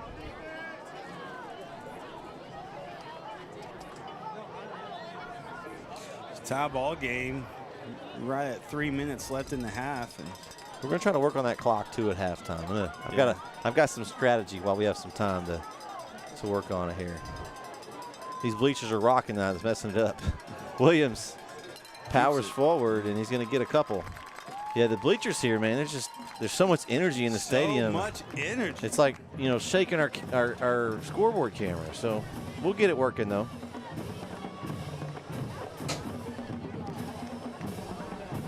It's 3rd and 9. Right, hey, look, we got 2:30 left here. I mean, if you're Brook Hill, you're licking your chops here. You could get them off the field and have another chance to score before half. See what Grace does. They're going to fake the handoff, play action. Williams rolls to his right. He's got open man on the sideline and caught. Looks like that was Livingston on the far side, Jaron. And a nice play action pass, and Grace says, wait 1 second here. We're not done this half. Williams rolled out really well. He kept his composure great and put a good ball in the hands of Livingston. So ball's at the 45-yard line of the guard with 2:20 to go here in the half. So plenty of time for Grace right here. Williams is going to throw a quick little pass over to Alexander. Alexander and a nice tackle of the big man. The littlest guy on the field, Orico, said, I'm not scared of this guy. He went right at his knees. When you got somebody that big, where do you go, Jaron? You go low. There a little bit of chippiness afterwards. There's no way you can run if your legs are cut out from under you, right? I mean, it doesn't matter how big you are. So a great textbook tackle. Man. So a 2-yard loss on that first down play is going to bring up 2nd down and 12 from the 47-yard line of the guard. Man, can't get over that. I don't know if I'd have been too scared to try to run it. Yeah. And give a shout out to Rico. Williams back to pass, looks right. He's hit as he throws, and the ball lands between 4 Brook Hill defenders. Fortunately there for Grace, it didn't get close to any of them there because there was no Grace player in the vicinity. Yeah, they had a receiver on the backside of the coverage, but the ball just didn't have enough because he was hit Well, as he threw the ball. and that too, Jaron, where he threw the ball, he's throwing almost across the field. That's a tough throw for a high school quarterback. And then you could take on the effect that he was getting hit as he threw. Yeah, so. I mean, he definitely has to throw off his back foot when he's pursued like that. So now 3rd and 12. Williams in the gun. Going to fake the handoff, play action. He's got some pressure. He's got a little space, though. Green grass, and Brook Hill's going to wrap him up at around the 39-yard line. So to bring up 4th down. And let's see where they're going to be 5 yards. Yeah. So Grace will take the timeout. And that's the first timeout of the half, isn't it? So with 1:10 to go, we'll take a quick break with them. We'll be right back for the 4th down play here on NSN.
Here we go. It's 4th down and 5, and Brook Hill takes their timeout. So they're gonna look at it. Hey, let's stay here, Jaron. Let's get some scores. Let's get them some scores here. We've got a few games in front of us. Looks like the ARP game is now extended. ARP's starting to take their holdover. It's 20-8 on NetSN. That's the other game we have going on. Doing well in Buffalo. Of course, it's 14-14 here. There's a good app that we should probably go and check out and see what scores are. Hey, here's one you might be interested in, and this is surprising the mess out of me. Henderson up on Kilgore, 21-0. What? That's got to be a misprint, right? I don't know. It says it on the NetSN app, so it must be true. In Kilgore, up 21-0. Wow, that might be an upset special of the week. Pine Tree up on Maybank, 14-0. Beckville over Big Sandy, 13-6. That's a good one. Battle of two teams that have only lost one game combined. Here we go. 4th and 5. Williams in the gun. He fakes handoff. He falls down the backfield. Oh, gosh. Oh, a tough way on 4th down. And Williams just loses his feet as several others have done tonight. I don't know. We need to go down and get a field condition report at halftime. There's something's going on with the turf down there. It looks nice, but it looks real slick. So with 1:07 left here in the half, Brook Hill's going to get a great field position here at their own 48-yard line. They've got 2 timeouts. I don't know, man. Do you just go for something here, or you're getting the ball at the half? Do you just run it and let it go? It's Brook Hill Grace. Yeah, that I think they're going to go for something here. I don't know what it is, but we'll see. You got Williams in the backfield with Durrett. Williams got a little pressure, scrambles to his right, and he's just going to throw it away. Smart play by Williams. Just throws it away. He was looking for his man. Looks like that was Gilberte that he was looking for down this right side here on our side. There is a flag. It'll be holding probably if I was guessing. It's just my guess, but usually when the play lasts that long and the quarterback's scrambling around, somebody grabs a jersey. And we'll see what Grace decides to do. I'm assuming they would take the yardage here and back them up. We'll see. And it is holding. I can see that one. And they will take it. They'll replay 1st down, so that'll put them back 1st and 20 now. Got 59.7 seconds left. That Atlanta-Jefferson game is halftime. Atlanta leads 14-13 over Jefferson. I think I had Jefferson. I had Jefferson in that one. I knew it was going to be a good one, though. You know, KO and his Hail Mary picks, he may do well this week. I'm sure he has Atlanta, and he probably has Henderson too. I can't remember, but yeah, he did. I think so. I'll never hear the end of it if he does that. Carthage up 49-0 on San Benito. Ball up the middle. It's going to be Durrett, and it's going to get maybe 3 or 4 yards here at the 41-yard line. And the clock's just going to run. I wonder if at this point maybe Coach Ryle's content with where he's at here. Doesn't look like they're getting any hurry, so going to end up just kind of rolling the clock down to half. They'll have to snap it one more time for sure.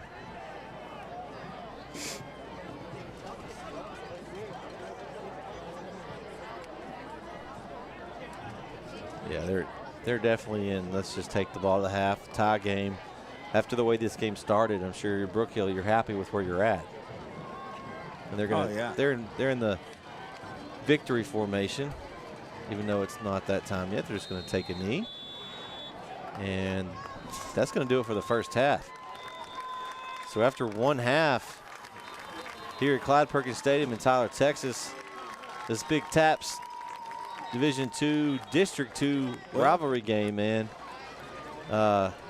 We're not. Wait a second. What's going on here? We got something here. Did somebody call timeout? Surely not. What's going on here? I think there's 1 second left. Somebody had to have called timeout because the clock would have just ran out. So somebody. Yeah. Sure. I don't think it was. I guess Brook Hill. I mean, they're the only ones meeting. I don't understand. Maybe Grace called it, and they're just gonna. I don't know. I didn't see it, but they're not keeping up with timeouts over there on their scoreboard, so I don't know who called it there. It's interesting. And we'll try to have. I know Grace has a drum line. We'll try to have those on halftime, right? Yes. All the halftime festivities will be there. We got Rob up on camera with Elijah tonight. They're kind of tag teaming a little bit, but. They're definitely going to take every bit of this time out here. Don't really know what to tell you. I'm gonna venture around and see if I can find that Henderson game. No, I know they have it on their. They kind of keep an eye on that one, Jerry. That's. Yeah, that is. As I said in our Pick'em show, I had a pinky toe on the Henderson train, but I wasn't there yet. But. There it is. In Kilgore, Henderson's up 21-0. I don't know what's going on. You think Henderson might have been thinking ahead, or Kilgore might have been thinking ahead to next week's matchup with Chapel Hill? I don't know. There's a lot of flux over there. It looks like Henderson's the team to beat. Yeah. I mean, we've been talking about Pine Tree, Kilgore, Lindale, and Chapel Hill. Henderson said, hey, wait, don't forget about us. Clock 50. What's going on here, Brett? I don't know. This is the longest 50 seconds left. Brook Hill's just ready to go to half. Oh, okay. It doesn't matter at this point, but they got it. There's a flag now on Coach Ryle. What are we doing here? They were trying to get 5 seconds. Why? I don't understand. This is the longest 50 seconds left. Man, the clock, guys, if you're confused, the clock has now been put at 5 seconds. We think someone took a timeout. It said 50, then 5, then it's 5 minutes, then it said 50 seconds, now it says 5 seconds. So I'm not sure. They gave a penalty to Brook Hill. They didn't like. So confused. The coaches didn't like that the clock's been messed with, which I agree. I don't understand.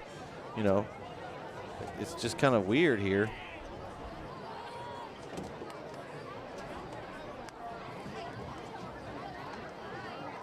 So now we're going to try to end this half here. Looks like they're back in a regular formation here. And Sam Williams is going to take the snap, and he's going to run it to the left. And that's going to do it for the first half. So we're going to take a quick break. We'll be back for the halftime performances here as we got a tie game here as Brook Hill and Grace knotted up at 14. Be back on NetSN.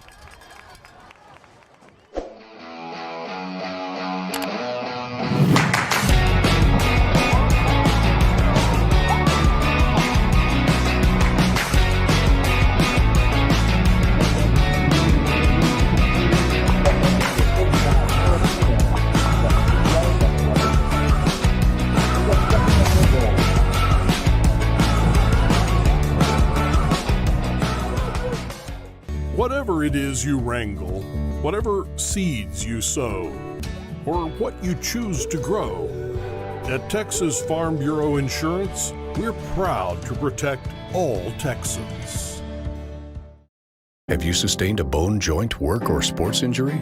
Problems with mobility or movement? Suffer with pain? Contact Azalea Orthopedics. Our specialists serve patients across East Texas for proven, trusted medical care. You have a choice. Demand Azalea.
Enjoy their strut onto the field to Disney Sparta, played by our award-winning high school drum line.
choreographed by Dance Line USA.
And we are back here on NSN as we get set to get this third quarter underway. And, Jaron, what are you looking for here in the second half? I mean, it's going to be a down-to-the-wire game. We've tell already. What are you looking for from each team here?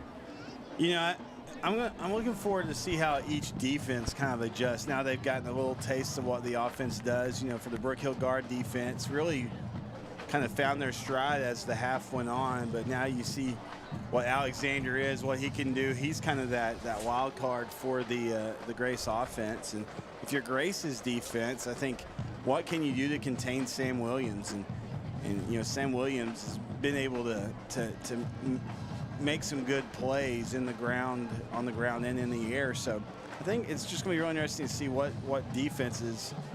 both defenses do. Again, because we're one score away from each team's kind of average points allowed. So, you know, kind of interested to see how that kind of plays out. Well, it's going to be interesting. We'll get Grace. We're waiting on them to come back onto the field.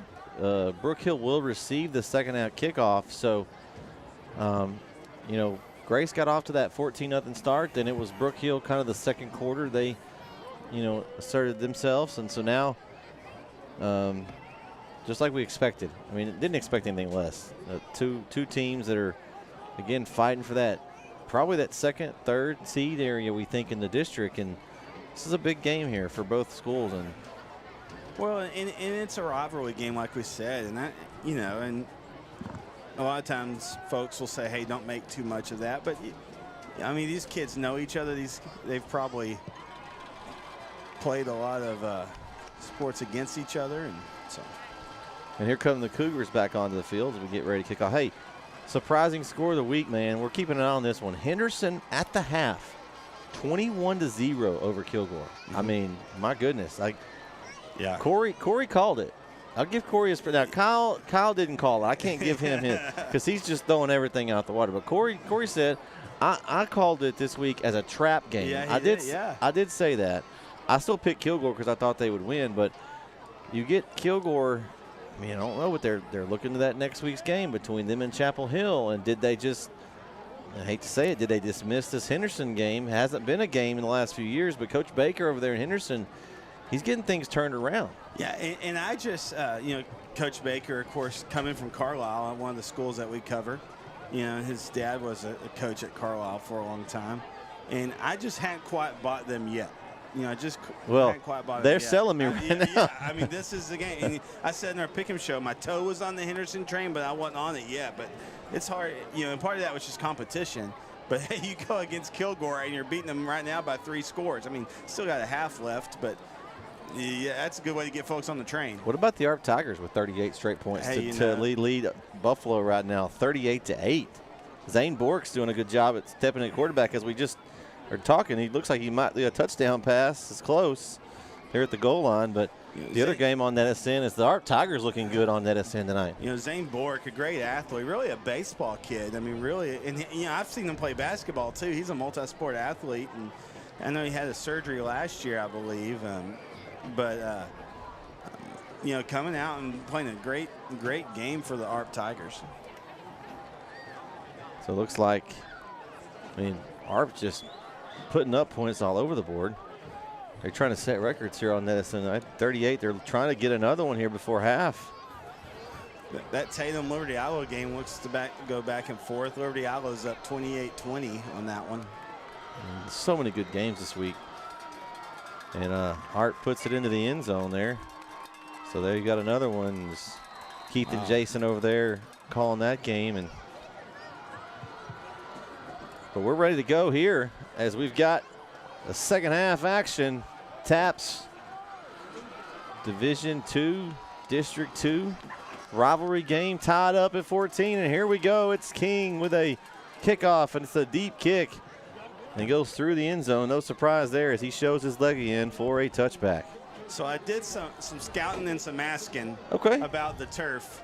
Okay. Did anybody else notice it, or are we just? Yeah, no, they noticed it, and the folks I talked to come to Grace games regularly, and they said it's typically not an issue. They think it's the humidity. Huh. And we're at about 60% humidity. Okay. Tonight, and that was kind of their thought. And they said it is typically not like that, but they noticed it as well. So here we go. 1st and 10 for the guard at the 25-yard line. Williams gets Witten in motion. It's going to be handed off to Durrett. And no, Williams kept it. Oh, he but did? He kind of lost his footing, tripped. Oh, he did? Okay. Yeah. It just looked like Durrett had it there. Yeah, but I saw Williams came up with the ball in his right hand. That's how I know. But he sold the fake well, but he just tripped a little bit. That tricky turf again, man. It's a turf monster tonight. So 2nd and 11. They lose a yard. Got our clock fixed here for you for this second half for the moment. For the moment, yeah, but it's working good. You did some good work at halftime. Williams going to keep. He bounces it outside. Williams running through tacklers. He's going to get close to the first down, and I guess an excitement there for number 9, Cole Stanley. I'm not sure what he's super excited about. Williams just scrambled for 8 or 9 yards. I mean, it's a good tackle, but. You know, that's interesting. Williams kind of did that stutter step. Part of me wonders if he would just kept going full steam. I think he might have maybe got a little bit more on that outside edge. He's got the speed to do it. 3rd and 2.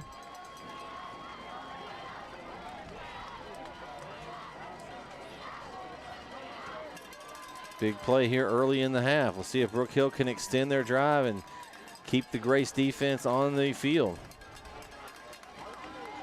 Witten in motion. Handoff up the middle to Durrett, and a nice run for Durrett. He keeps his feet moving, gets up to around the 40-yard line. So pickup of about 5 or 6 there, and an easy first down for Durrett. And that's kind of classic Brook Hill. That's kind of their bread and butter right there. Those kind of fakes and the leads by Durrett. And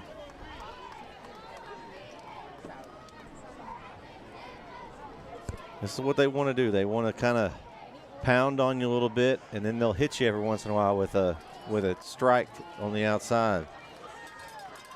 Here you go, Williams. He's going to drop back the pass. Looking left. Steps up in the pocket, and he is met by number 70, Nick Boone. And he was not nice about that meeting. man, he just cut through the line like butter on that one. And that's a huge loss for the guard. It's going to be spotted way, way back. Looks like around the 32-yard line. So it's going to be 2nd down in a about 22, 21. Evidently my math's not good, Jaron. So what are you telling me? Yeah. We'll go with 22. Gonna be a handoff to Durrett. Up the middle, he's got room. Nice run for Durrett. He gets most of that yardage back. About to the original line of scrimmage. Yeah, I think they're gonna be 3rd and 9. So good run by Durrett there. Oh yeah, so right past it. So 3rd and 9 for the guard. Let's see what they draw up here. Williams looking for a quick slant, and it's deflected. He picks his own pass up and makes the completion. So Williams to Williams. It's usually not good when that happens, Jaron. But it is better than the blue team catching it if you're Brook Hill. And he had Vining doing a crossing route right here, and he was wide open, but that deflection just changed things. Yeah, nice job by Grace's defense to get their hands up in the passing lane. Because Vining was right there. He had about 3 steps on the nearest defender, and he had some room to go. But so back to punt is Williams here. Another great punt by Williams and a fair catch for Grace at the 23-yard line. And it's going to be Livingston again on the fair catch. So Grace will get the ball for their first possession here. 14-14 ball game. It's a good one. Don't forget, if you haven't yet, download our NetSN app. It's free, and you can get some scores, our pick'ems, and even though we're kind of through the season here, you can still get involved with the pick'ems and we still talk about the weekly winners on our show every week. We give them props and shout outs, so make sure you get involved in that.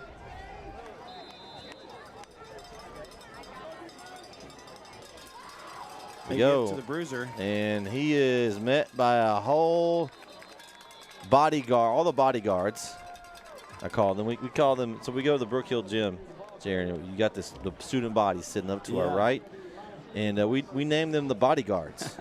Like that? Bodyguards? I like it. That was Corey. I'll give him credit. Corey did not come up with that, but he's getting credit for all sorts of things this week. Yeah, he has some ideas. a good one's ideas at sometimes. I'll give him credit. Credit's due. Williams looks left. Quick pass out to a flat there. And that is number 6 again, I believe, Livingston. He's going to get a couple of yards, but it's going to bring up 3rd down and around 8 to go. So good job by Brook Hill to contain the receiver after the quick throw. It's always a tough one to tackle. Get the DB runs right by him sometimes.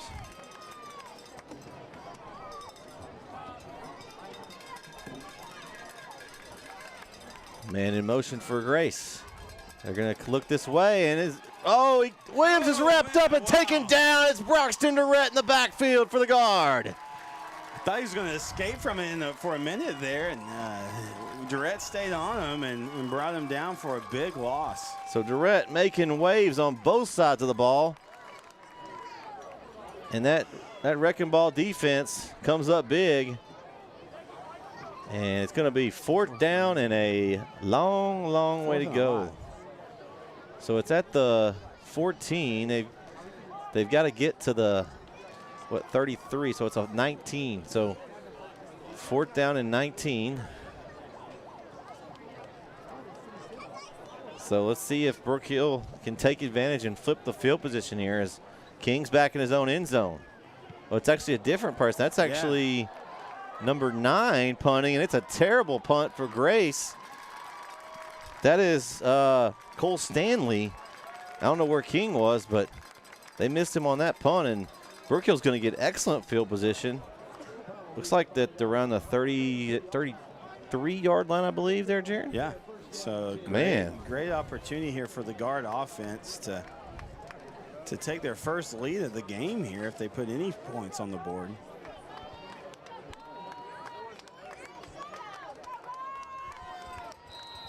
And they're on Grace's 33. Yeah, Rataj from Germany watching. Former Brook Hill punter.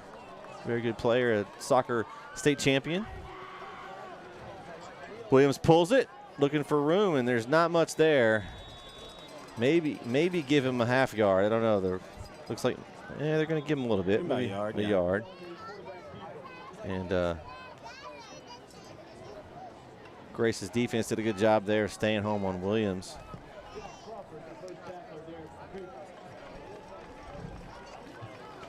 So bring up 2nd down and maybe 9.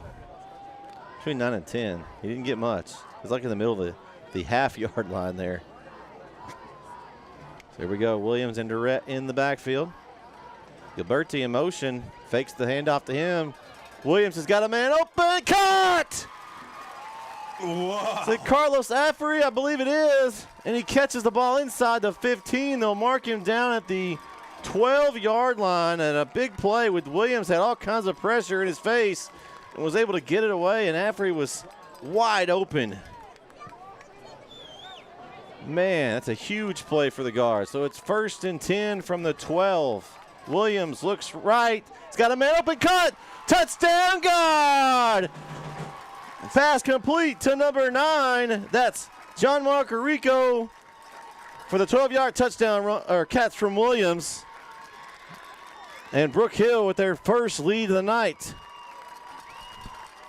So back-to-back pass plays, Jared, on this run-heavy team, and they're able to punch it in. With swinging gate here. So 20 straight points for Brook Hill, Jaron. Wow. And they've completely swung the momentum around. And Gavito on for the point after. Kick is up. And good. 5:22 left here in the 3rd quarter. Brook Hill now takes their first lead, 21-14. We'll be back here on NetSN.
Back here on NetSN, Brett Sweeney alongside me, Jaron Peoples tonight for this amazing rivalry game here in Taps as Brook Hill takes their first lead over the Grace Community Cougars.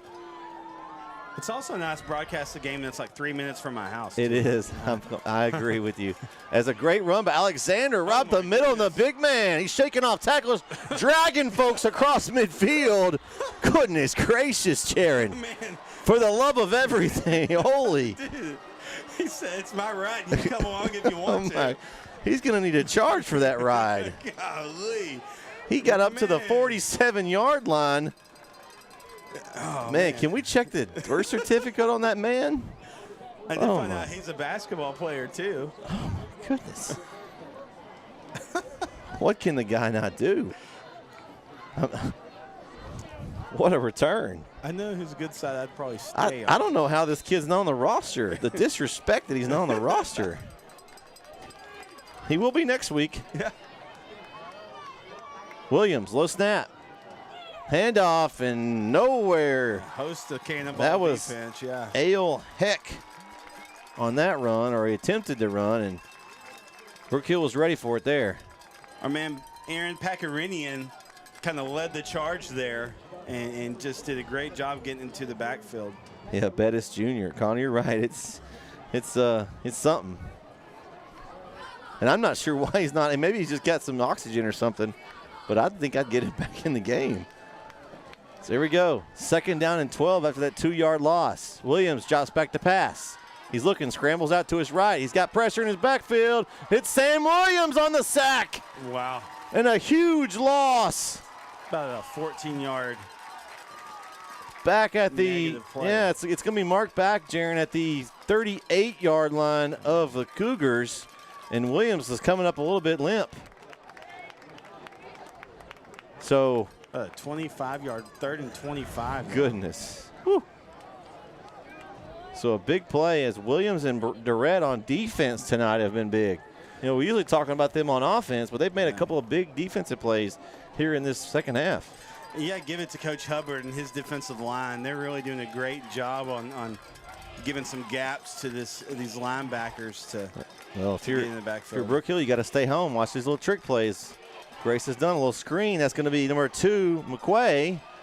And he's got some room. McQuay, he's going to get back to the original line of scrimmage, or a little bit maybe farther, back at the 46-yard line. So now it'll be a manageable 4th down and 9. But it looks like Grace is going to punt. Now, they've done some weird things tonight, Jaron. So you've got to have you got to be safe punt formation, I think, if you're Brook Hill, if they come out in a punt and keep your eyes open. I don't know. There's still quite a bit. I mean, you got 3.5 left in the 3rd quarter. If I'm Grace, I'm trying to just pin Brook Hill back as far as I can. I mean, that's what you would think, but they've ran some. I know looking at some film in the previous weeks, Grace has run a lot of trick plays. They've done some tonight, so you've just got to be careful. Looks like Brook Hill's going to play safe defense. And it is. It's a fake. And here comes the pressure. Oh, he gets away. It's number 12 for Grace, and he's popped at the original line of scrimmage.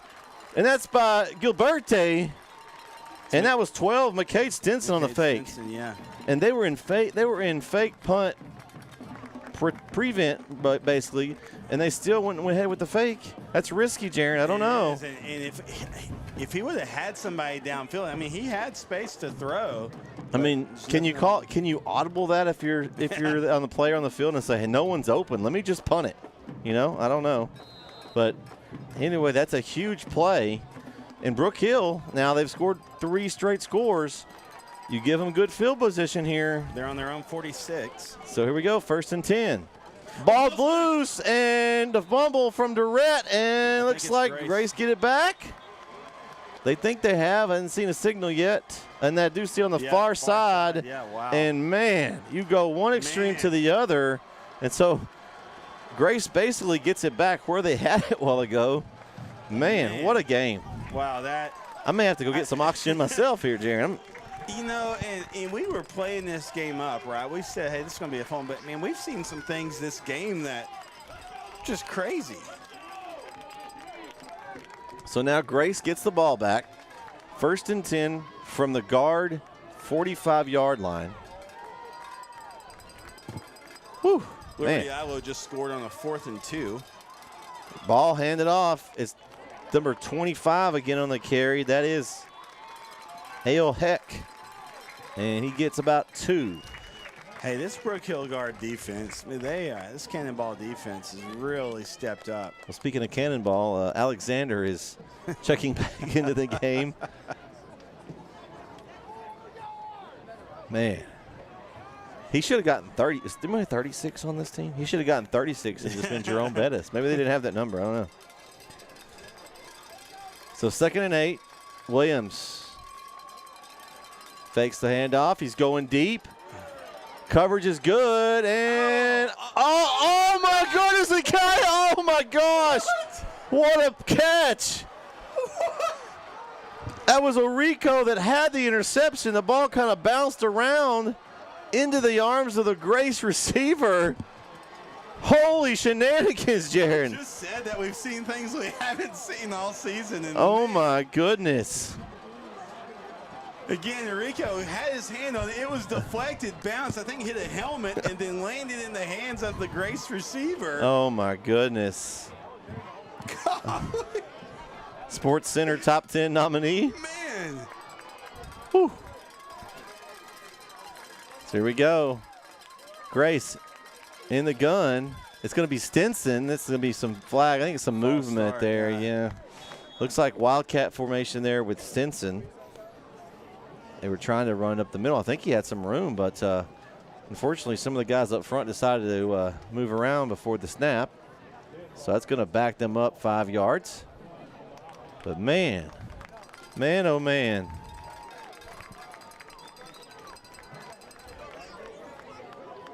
The plays in this game.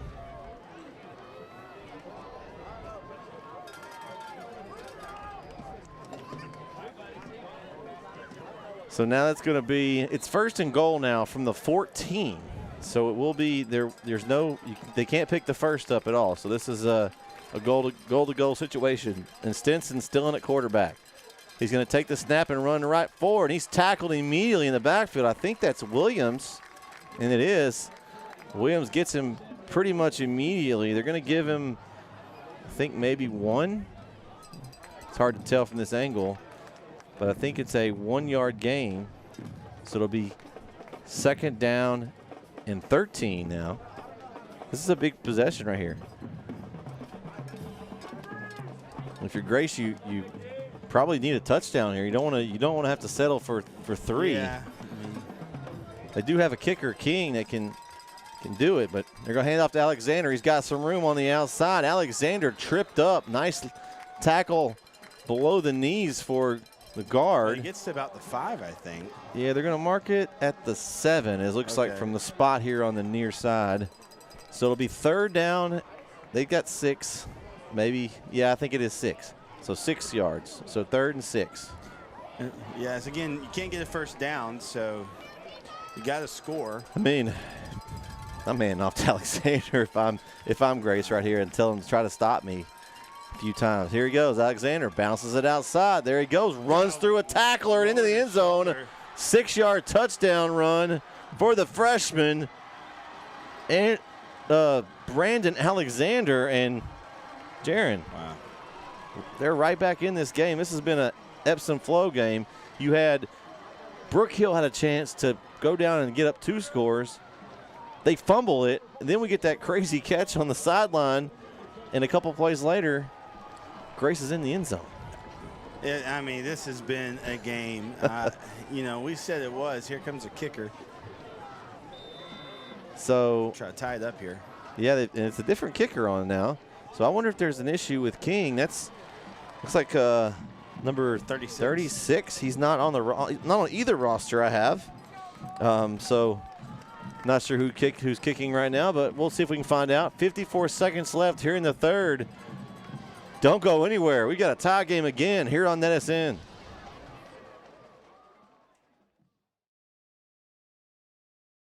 Whatever it is you wrangle, whatever seeds you sow, or what you choose to grow, at Texas Farm Bureau Insurance, we're proud to protect all Texans.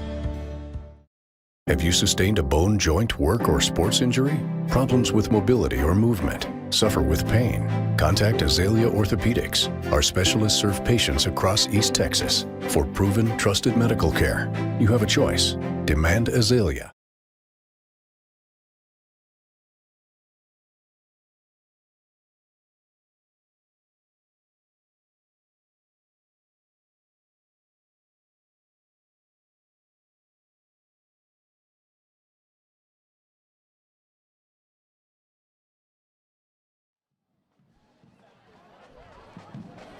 Back here on NSN, 54 seconds left in the third, and it's all knotted up here at 21. What a game. Oh, the ball is after he kind of botched it, and that's going to end up taking a grace bounce backwards. They're going to get Brook Hill's going to get the ball at the 13. Wow, that's a kind of a big mistake there from Affrey. Yeah, and it went out of bounds, but because it touched Affrey, it's no penalty on it. So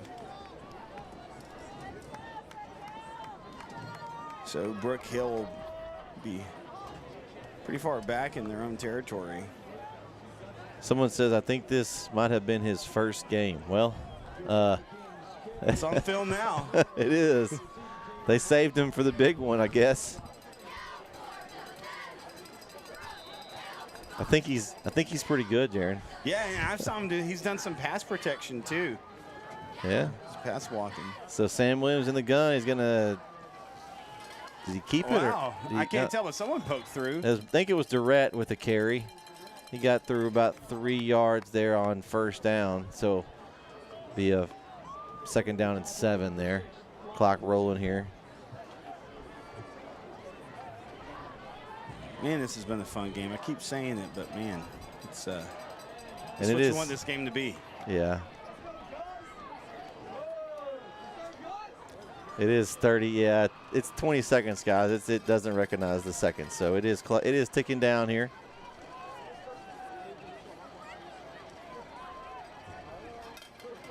And see, I don't think Brook Hill has to snap it. I think they're just going to take it into the 4th quarter. Yeah.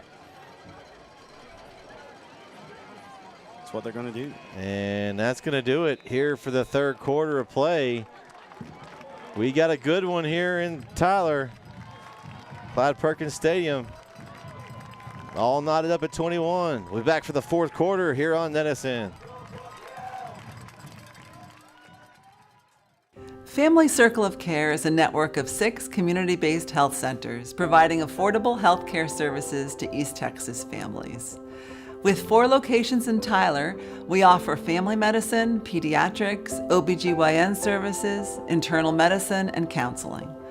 Our Jacksonville Health Center brings family medicine, pediatrics, and women's health services to the tomato capital of the world. And we serve our Henderson County neighbors at our Athens Health Center, offering family medicine, pediatrics, and women's health services. With a commitment to meet the needs of the communities we serve, we look forward to working with you as partners in care and are here for you and your family every step of the way.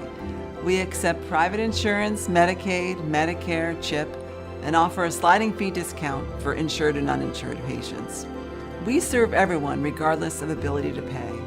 As CEO, I welcome you to Family Circle of Care, where compassion, quality, and healthcare come full circle.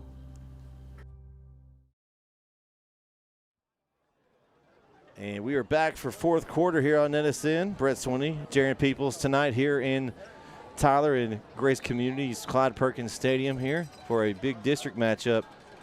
We got a 2nd down and 7, and Williams keeps it. He follows Durrett through the hole, and a nice gain up to the 20-yard line. We got a cramp here maybe by one of the linemen. Is that Pacarinian? Can't tell. I believe it is Pacarinian that's cramping. I think that is 77 now. Yeah, I believe that is him. So official timeout as they're working through that. Brings up 3rd down and what, about 2, maybe 3. We got some chats going, man. Chat's been hot tonight. It's been hard to keep up with. It's been so hot. It's awesome. We got Joanna Adape says, "Go Guard, go Brook Hill" from Monterrey, Mexico. Yeah. Connor says this might be a better game than the Bama-Georgia game last week. Okay. as Pacarina is going to limp off and try to get some fluids to get that stretched out. That was probably one of the best regular season games in my lifetime. You know, I didn't see it either. Oh, dude, it was so good. I've been kind of busy. It's hard to get. I'm trying to fit my horns in there, and I get my horns game in. They're off this week. They got the big game coming up. Well, the next 2 weeks are big games. We'll get our viewers back. Here we go, Williams. 3rd down and 3, I believe, here from the 20. I'm going to change the play up here as Williams gets ready to snap it. He's going to hand off to Durrett. Durrett looking for a hole. Ooh. I don't think he got it. Don't either. Now, what do you do here? You're at your own. You're going to punt it. That's what they're going to do. Yeah. You're going to align your defense. Probably the right call. It's a tough one to make as a coach. It's like one of those things you're playing Madden. I'm like, I'm going for it. 4th and 1 from my own 20. Who cares? I'm going for it. But, a lot of time left in this game. And Williams has done a good job with punting tonight. So, when your defense has been on point, really. Mm-hmm. I mean, even that last score for Grace was kind of I wouldn't say a fluke, but. Yeah, they gave it to him. A good high punt from Williams. Fair catch made by Grace's Livingston back at the 38-yard line. So that's what it'll take over 1st and 10.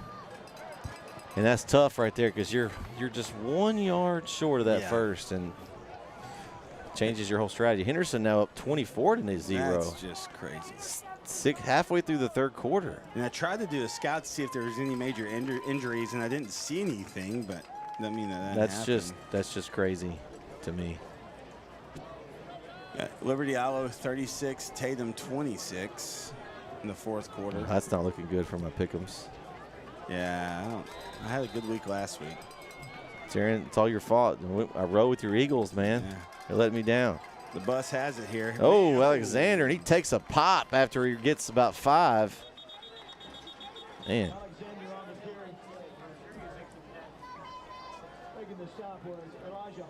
So he picks up what, 3 or 4? Yeah, I want to say 5 from where they've got him marked. It's hard to see. There we go. Yeah, I see that line judge now. So it's at the 43-yard line there. Needs to get to the 48 for the first. So 2nd and 5. He's getting some chunk yardage too. Alexander is just, he's able to bounce. He's not running just through between the tackles. He's bouncing outside as well. It's going to be a toss play. Alexander gets outside, and he is rumbling, stumbling, gets enough for the first down up to close to the 50-yard line. And Kilgore just gets on the board. They just got a touchdown, so they're trying to get back in the game. Now 24-6. It's possible. So 1st down for the Cougars. Ball on their own 49-yard line here.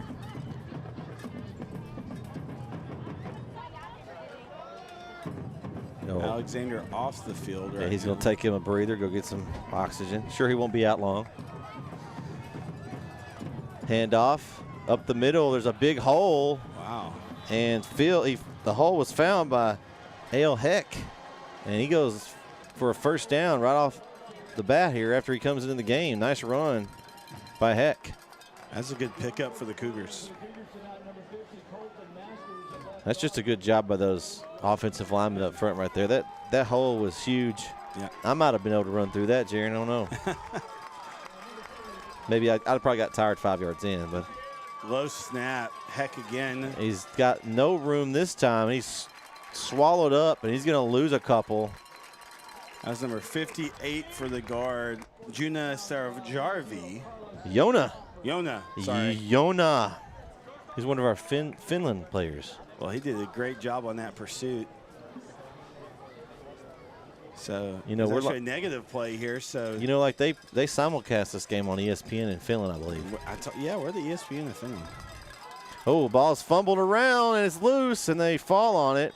Looks like Williams is the one that ends up falling on it. So, as him and Alexander converge, he's like, all right, we'll just take the L here. That's going to be 3rd and about 17? Yeah. His ball's going to be marked at the 46-yard line. They've got to get down to the either 29 or 28. I can't tell. There's a bunch of Brook Hill players in the way. And we got great accommodations here, but our angle is not wonderful for kind of down the distance here. That's why we've kind of tossed down the distance. Williams back to pass. He rolls to his right, trying to find somebody. He just throws it away. And it's going to force Grace to punt it back to the guard. So the Brook Hill defense holds. I tell you, that Cannonball defense did what they've been doing. And after that first quarter, well, even really the first quarter, they played good ball. But they've really done a good job. And we knew that this Grace offense, and even without Alexander, we knew that, they could score some points. But back deep for the guard to return the punt is number 7, Enrico Gilberti. Low snap, punt away. This time a little better punt. Kind of falls to the right. It's going to take a Brook Hill bounce with a little backspin. Still a good punt for the Cougars. It's going to be marked around the 17 or 18 yard line, and they'll have it 1st and 10, will the guard. So we got 8:25 left, Jaron. Tie game, anybody's game here. What's interesting here is Brook Hill, they run the ball a lot, and so they can take some chunks off the clock here, especially if they're real methodical with their drive, and they could eat up a lot of this 8 minutes. They're just going to want to make sure they're getting their first downs. Want to see if we can see if there's any other games we can get scores on, possibly in this this district here in just a moment. Grand Saline was all over Harmony last I saw. Harmony having a tough year. Man, they are. Lost a lot in that senior group. Williams, man in motion, takes the pitch, looking to throw.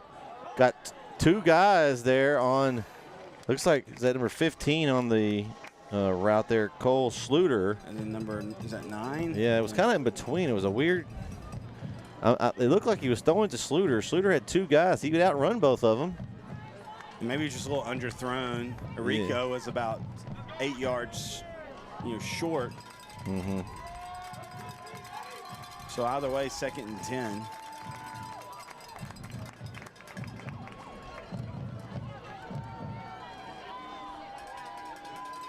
So Williams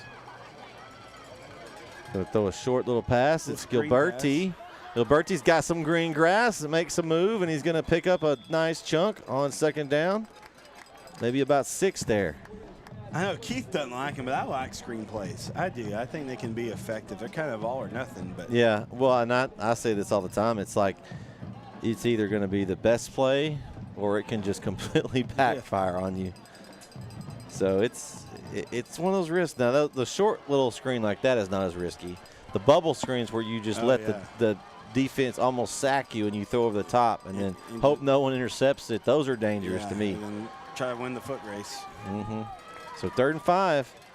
Williams with the handoff. It's Durrett, and he's going to power ahead for the 1st down. Nice run by Durrett. Hey, his vision on that was great. He saw what he had if he would cut back in. He took a great little cut back there and got an extra 3 or 4 yards on it.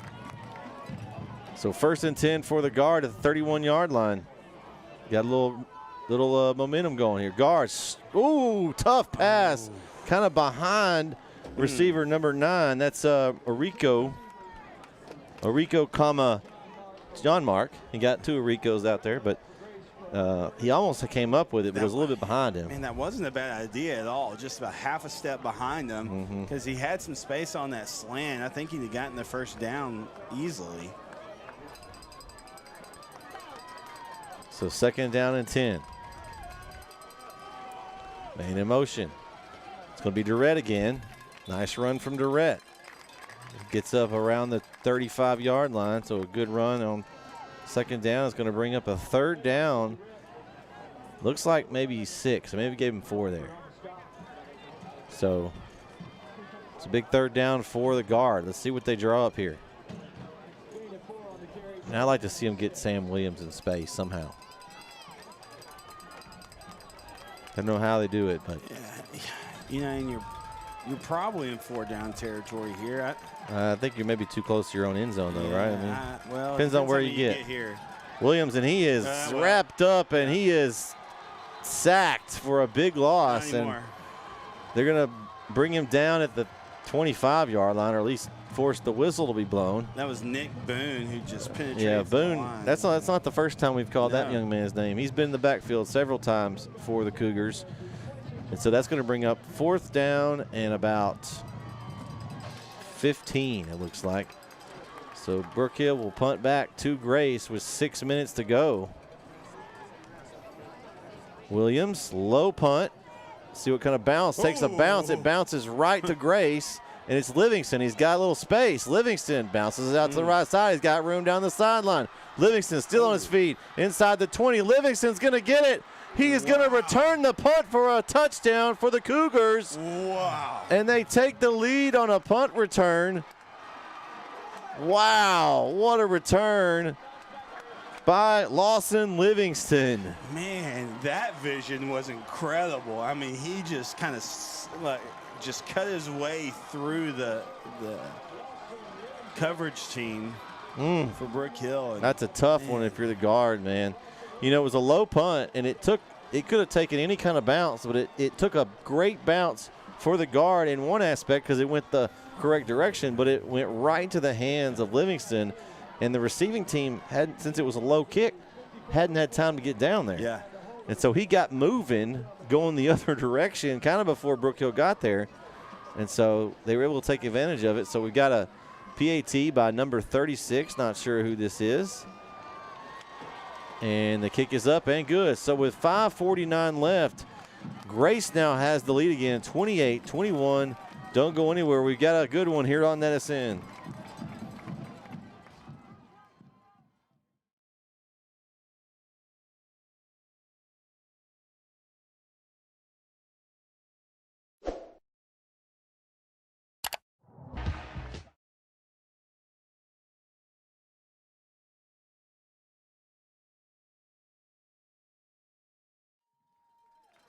And we are back here on NSN after the humongous punt return by Livingston of the Cougars. And Grace will kick off to the guard. And the kick's going to go into the end zone over a touchback. And Brook Hill will take over 1st and 10 from the 25-yard line.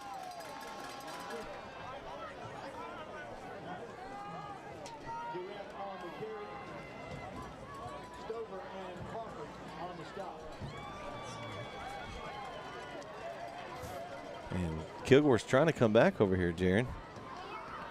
They're about to score. I can't tell. It looked like they were trying, almost a touchdown catch there. We'll see. They got a flag as well. But back here with the guards, got 2nd down and 10. Looking left, and again caught. It's Gilberti.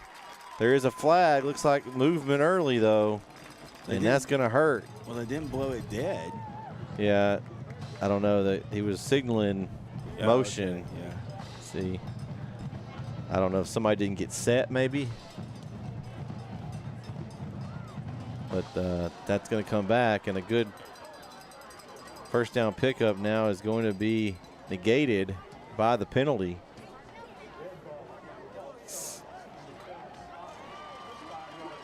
So we got some good games coming up. Next week we've got, let's see, where you're going somewhere next week, right? Where are you headed next week? Still waiting confirmation, but we're hoping to have Overton at Lovelady. Oh yeah, that's next week. I'll actually be traveling to Austin, Texas, to cover the Brook Hill Guard. They'll be taking on Hyde Park there in Austin, a district matchup, and then Keith will be getting back on the Rusk train, I think, and the Rusk Eagles will be back in action next week as well. Yeah, they'll start district.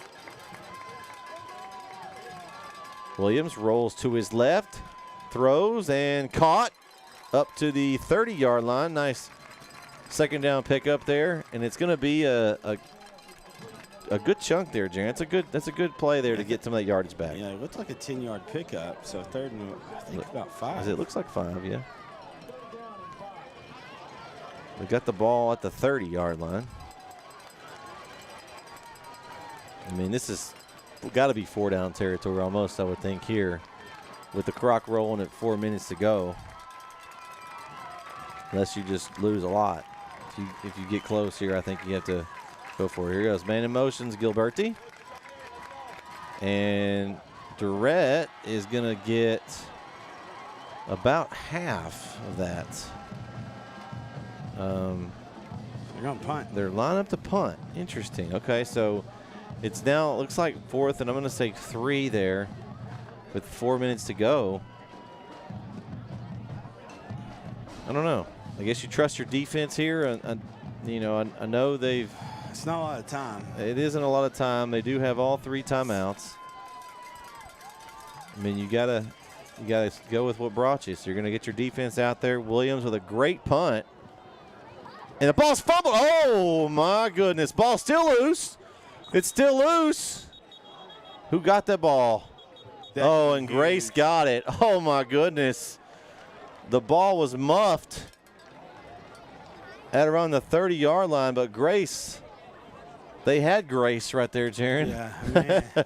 Or they said Grace real quick, and that's your youth pastor, laugh from the night. Yeah.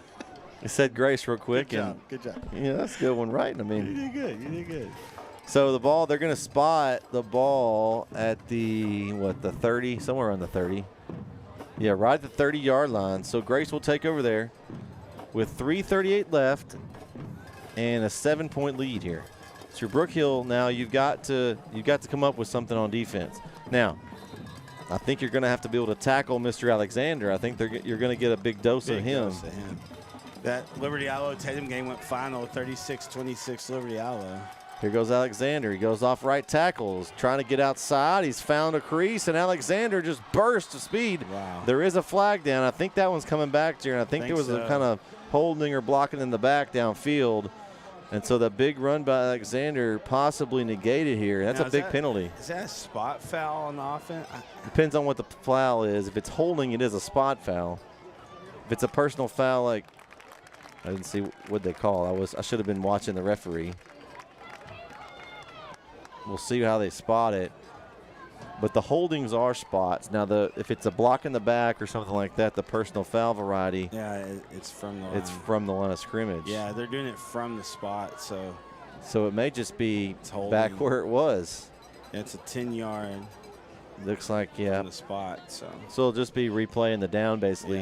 Yeah, now, Kilgore did score a while ago, so now 24-14 now. They've woken up here. Just under 2 minutes left in the third for Kilgore. Still got plenty of time there.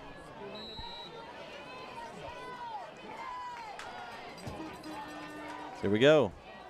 Alexander looking for space, and he's cut down. Nice tackle by the guard. Ooh. He kind of stutter stepped, and he got Williams. Got his knees taken out. Nice job. It's like maybe Marcelo Martinez in there too. Yeah, Sam Williams is the one that slid down and went for the ankles. So a loss of 2. So here we go. The clock rolling, but Brook Hill, if they're able to pin Grace back here, you never know. We've seen crazy things happen this game so far. Yeah, this is a game for it. Williams fakes the handoff, full play action. He's got a man open on the side. Did he catch it? No. I think it was Livingston. No, it was number 5 that time. That's McCoy, Connor McCoy. Now that's actually an interesting play call, Jaron. Yeah. You know what that did? Stop the clock now. So Brook Hill hasn't had to take a timeout yet. They've got all 3, right? Yeah, all 3 still to go. It's 3rd and 12. Now, Grace has been a trick play specialist today. Maybe they have one more here. If I'm Brook Hill, I'm not biting on any fakes here. I'm so interested to see what Grace will do on the play call. Williams, they're going to go play action. Little screen to Alexander, and he's popped. And it's going to be a stop for the Brook Hill guard at around the 31 or 32-yard line. So it'll be punt time for Grace. That's actually not a bad play call. I mean, I like it. I think just the guard defense just did a good job at containing it. Mm-hmm. They stayed at home, didn't overrun the play. It was just kind of a different way. We haven't seen them get the ball in Alexander's hands in that way yet. So I really don't mind the play call. It's just a good job by the defense. And there was a timeout. I'm assuming that was from Brook Hill as the clock is stopped here with 2:35 left. And we'll keep it here on this timeout. So, man, what a game. This has been a good one here. We thought it would be for sure. I'm going to go check in on our the ARP Tigers here is there. See it. 54-8 in the third quarter. They're going for a scoring record on NSN. I told you tonight there. They're putting up some points. They've been wanting to be on air, and so they're trying to take advantage of airtime tonight.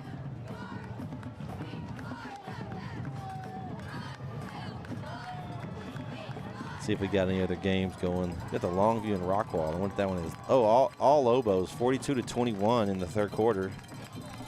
So if you had the Lobos in your pick 'em there, you're safe. Looks like. And a punt, and it's going to be a high punt.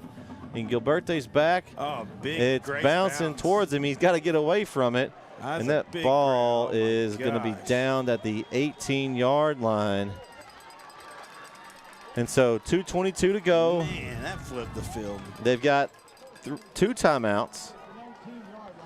And what a punt. That's a big punt there. So the defense did their job. Brook Hill fans are on their feet, or a lot of them. It's kind of almost standing room only here tonight on this side. It's climbing rail only, as my son thinks down there as he's climbing on the rail. I'm sure driving his mama crazy down there. My 2-year-old was doing the same thing on the other side when I went and saw him during half. So Waff was like, "Are you watching our kid?" I'm like, "Sure, yeah." So here we go. First and 10 guard, Williams. He's going to look left. He's got a man open, caught. It's Gilberti. Nice gain up to the 26-yard line. They're hurrying it up. The umpire's having trouble looking at the 25-yard line. He's having trouble getting the ball back over there. So second down. Williams looking right. He's throwing a little out route. And, in and out of the hands of Rico. Couldn't squeeze it in. Man, he had it too. Yeah, this would be one of those times to try to get the Cougars to bite on those on that snap count. Yeah. You're right. He's done a good job, as Williams tonight is getting them to jump early and get a free play. A penalty here would give him the first down. It's 3rd and 4 from the 25-yard line. Williams calls his own number up the middle. Williams trying to make something. He looks like from where the lineman is, he looks like he's going to get the first. Yeah, I think it depends on, they gave him progress there. And, Or did they not? Oh, no, it's pretty close. From where they marked it, the clock's running here. They're saying 4th down. Well, hold on. And they're going to stop it here and figure something out here. I thought originally where the ball looked like it was going to be spotted, it would be a first. If it's not a first, it's inches. They're just looking at it here. I guess maybe they're going to measure. Do they still bring the chains on the field? I don't do this very often anymore, Darren. Yeah, they are now. Look at them. When's the last time you've seen this happen? I haven't seen that in a long time. I mean, it's weird. I mean, used to they do it all the time. They'd spend half the game out in the field measuring spots. I think he got it. It looked like he did, but just, where we are. No.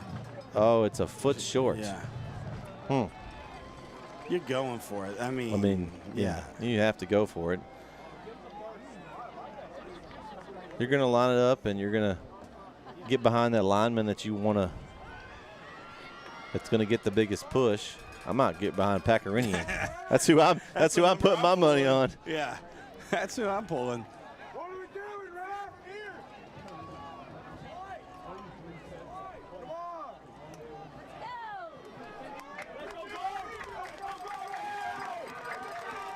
So here we go. 4th and a foot at the 28-yard line. Minute and a half left. This is basically the ball game here. And this is one of those weird deals where you line up in the gun. I don't know.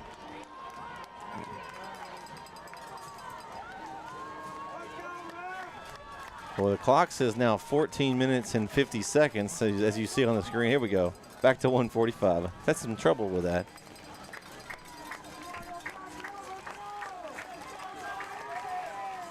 So it's Affrey in the backfield with Williams. It's interesting. Gilberti in motion. Williams is going to throw it on 4th and a foot. Oh, my goodness. What? And an interception. Wow. What? Whoa. Hold on. The ball's loose. And Arico scores? What? What's going on here? This could be bad.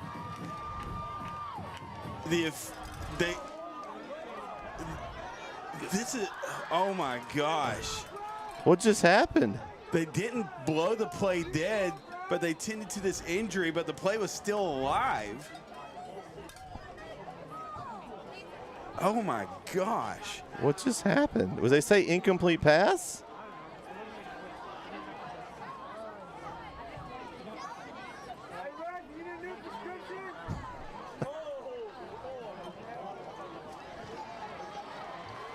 Yeah, they're saying incomplete. Man. I don't know, Jaron. I know that 4th and a foot, I got to run the ball. I mean, I don't.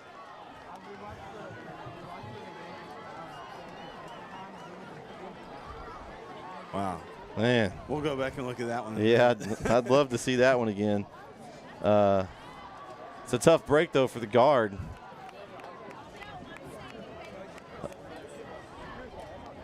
What a game. I don't know. I've seen a lot tonight. Man, this. And if that was a catch. That's what, I mean, yeah. Man.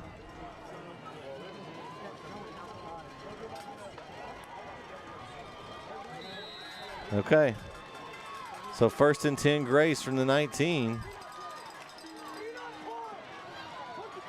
And looks like it's the Wildcat quarterback, Stinson. He just runs forward and picks up the first down. And that's pretty much going to do it. Brook Hill will use a timeout. But, man. That's just bizarre. This has been an interesting game. It's been kind of the ebbs and flows of the game here. What's the chat saying? Let's see. Connor says replay says incomplete. I'd like to actually go back and watch it to see exactly what happened. Replay says incomplete. I mean, he is a little biased, so we'll. I mean, he can go back. I mean, he can rewind and look. We can't really do that in game right here where we're at, but we definitely will. Yeah. If it was a catch, it was incredible. I mean, but we have seen crazier. I mean, we saw the catch on the sideline earlier, bouncing off the defender and whatever else. Helmet. Our boy KO is going to have some good highlights to. He sure is. He sure is. And Grace is going to be line up in the victory formation here with 1:21.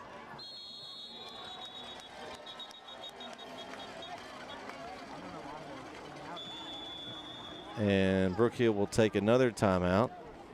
That'll be their final one of the game. And it looks like Grace is going to move to 2-0 in district and 5-1 in the season. Brook Hill now puts them in a tough spot. They go to Austin next week, 0-2 in district play. A couple of tough ones here to start district with. Yeah, they go on the road, really, for the next On the road again. Yeah. Can't wait to get on the road. You know, technically a road game, but, you know, just, you this know, is the closest. This is the closest game to me all season, Jerry. Yeah. So, I mean, they got a hard stretch coming up in a new district for them. And a lot of travel, a lot of road miles. But those of you Brook Hill fans that aren't able to make the game, we will be there for next week. Now, we won't have the Saturday game in Arlington. It's not looking like we're able to do that one. We just didn't have the availability to get that one broadcast. But we'll have the rest of them and through the playoffs as long as the Guard are there, which hopefully they will be. We've still got a long way to go in this district. And Grace will take another snap, and it'll be kneeled by Stinson. But, man, great action here now in Edison. Make sure you check out the other game. ARP is all over Buffalo in the fourth quarter. They're 54-8. It looks like the Tigers are taking their frustrations out after that tough loss to Troop last week. Yeah. Kilgore's still down by 10. They got over 7 minutes left, but Henderson has the ball. Well, there are Jonah and Connor having a nice discussion back and forth about what actually happened there. So one says ground, one says off the chest of a player. So, you know. We love the chat. Yeah, thanks for everyone for chatting in with us tonight. We appreciate everyone's input. Hope you enjoyed tonight's broadcast, as that's going to be the last snap of the game.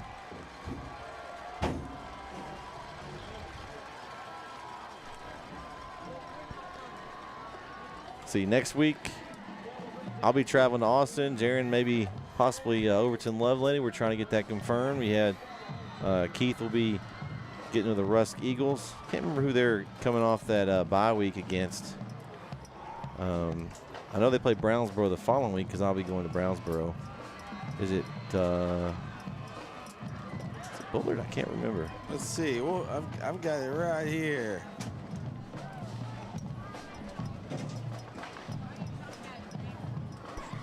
Yeah, it's Bullard, yeah. Bullard, so the opening over it in Bullard. So. Well, no, I think it's in Rust. Is it in Rust? Yeah.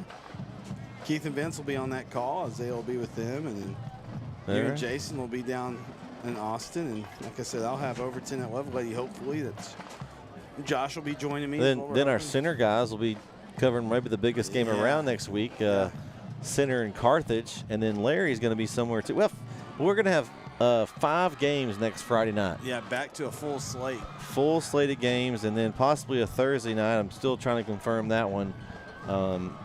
Maybe following the Carlisle Indians if I can make it work on Thursday. So that's going to do it for tonight's broadcast. Jerry, final thoughts about this one? I mean, it was everything we thought it was and more. I mean, 2 solid programs who played their hearts out. I think both defenses especially just really played well.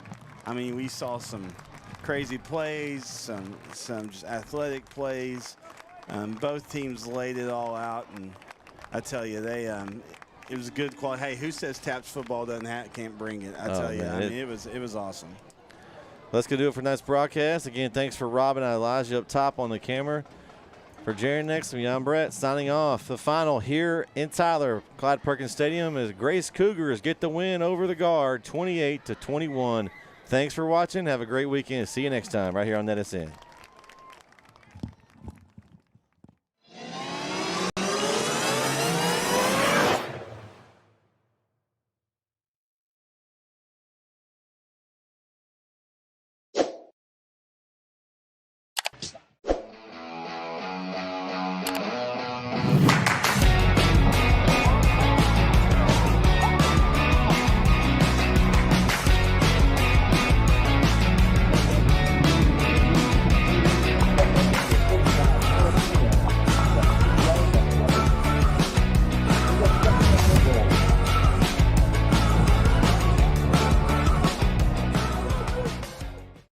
Lean on your brother.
The Northeast Texas Sports Network is dedicated on delivering the most entertaining sports broadcasts in East Texas. And if you're interested in having your next sporting event streamed live, visit us online at netsn.live.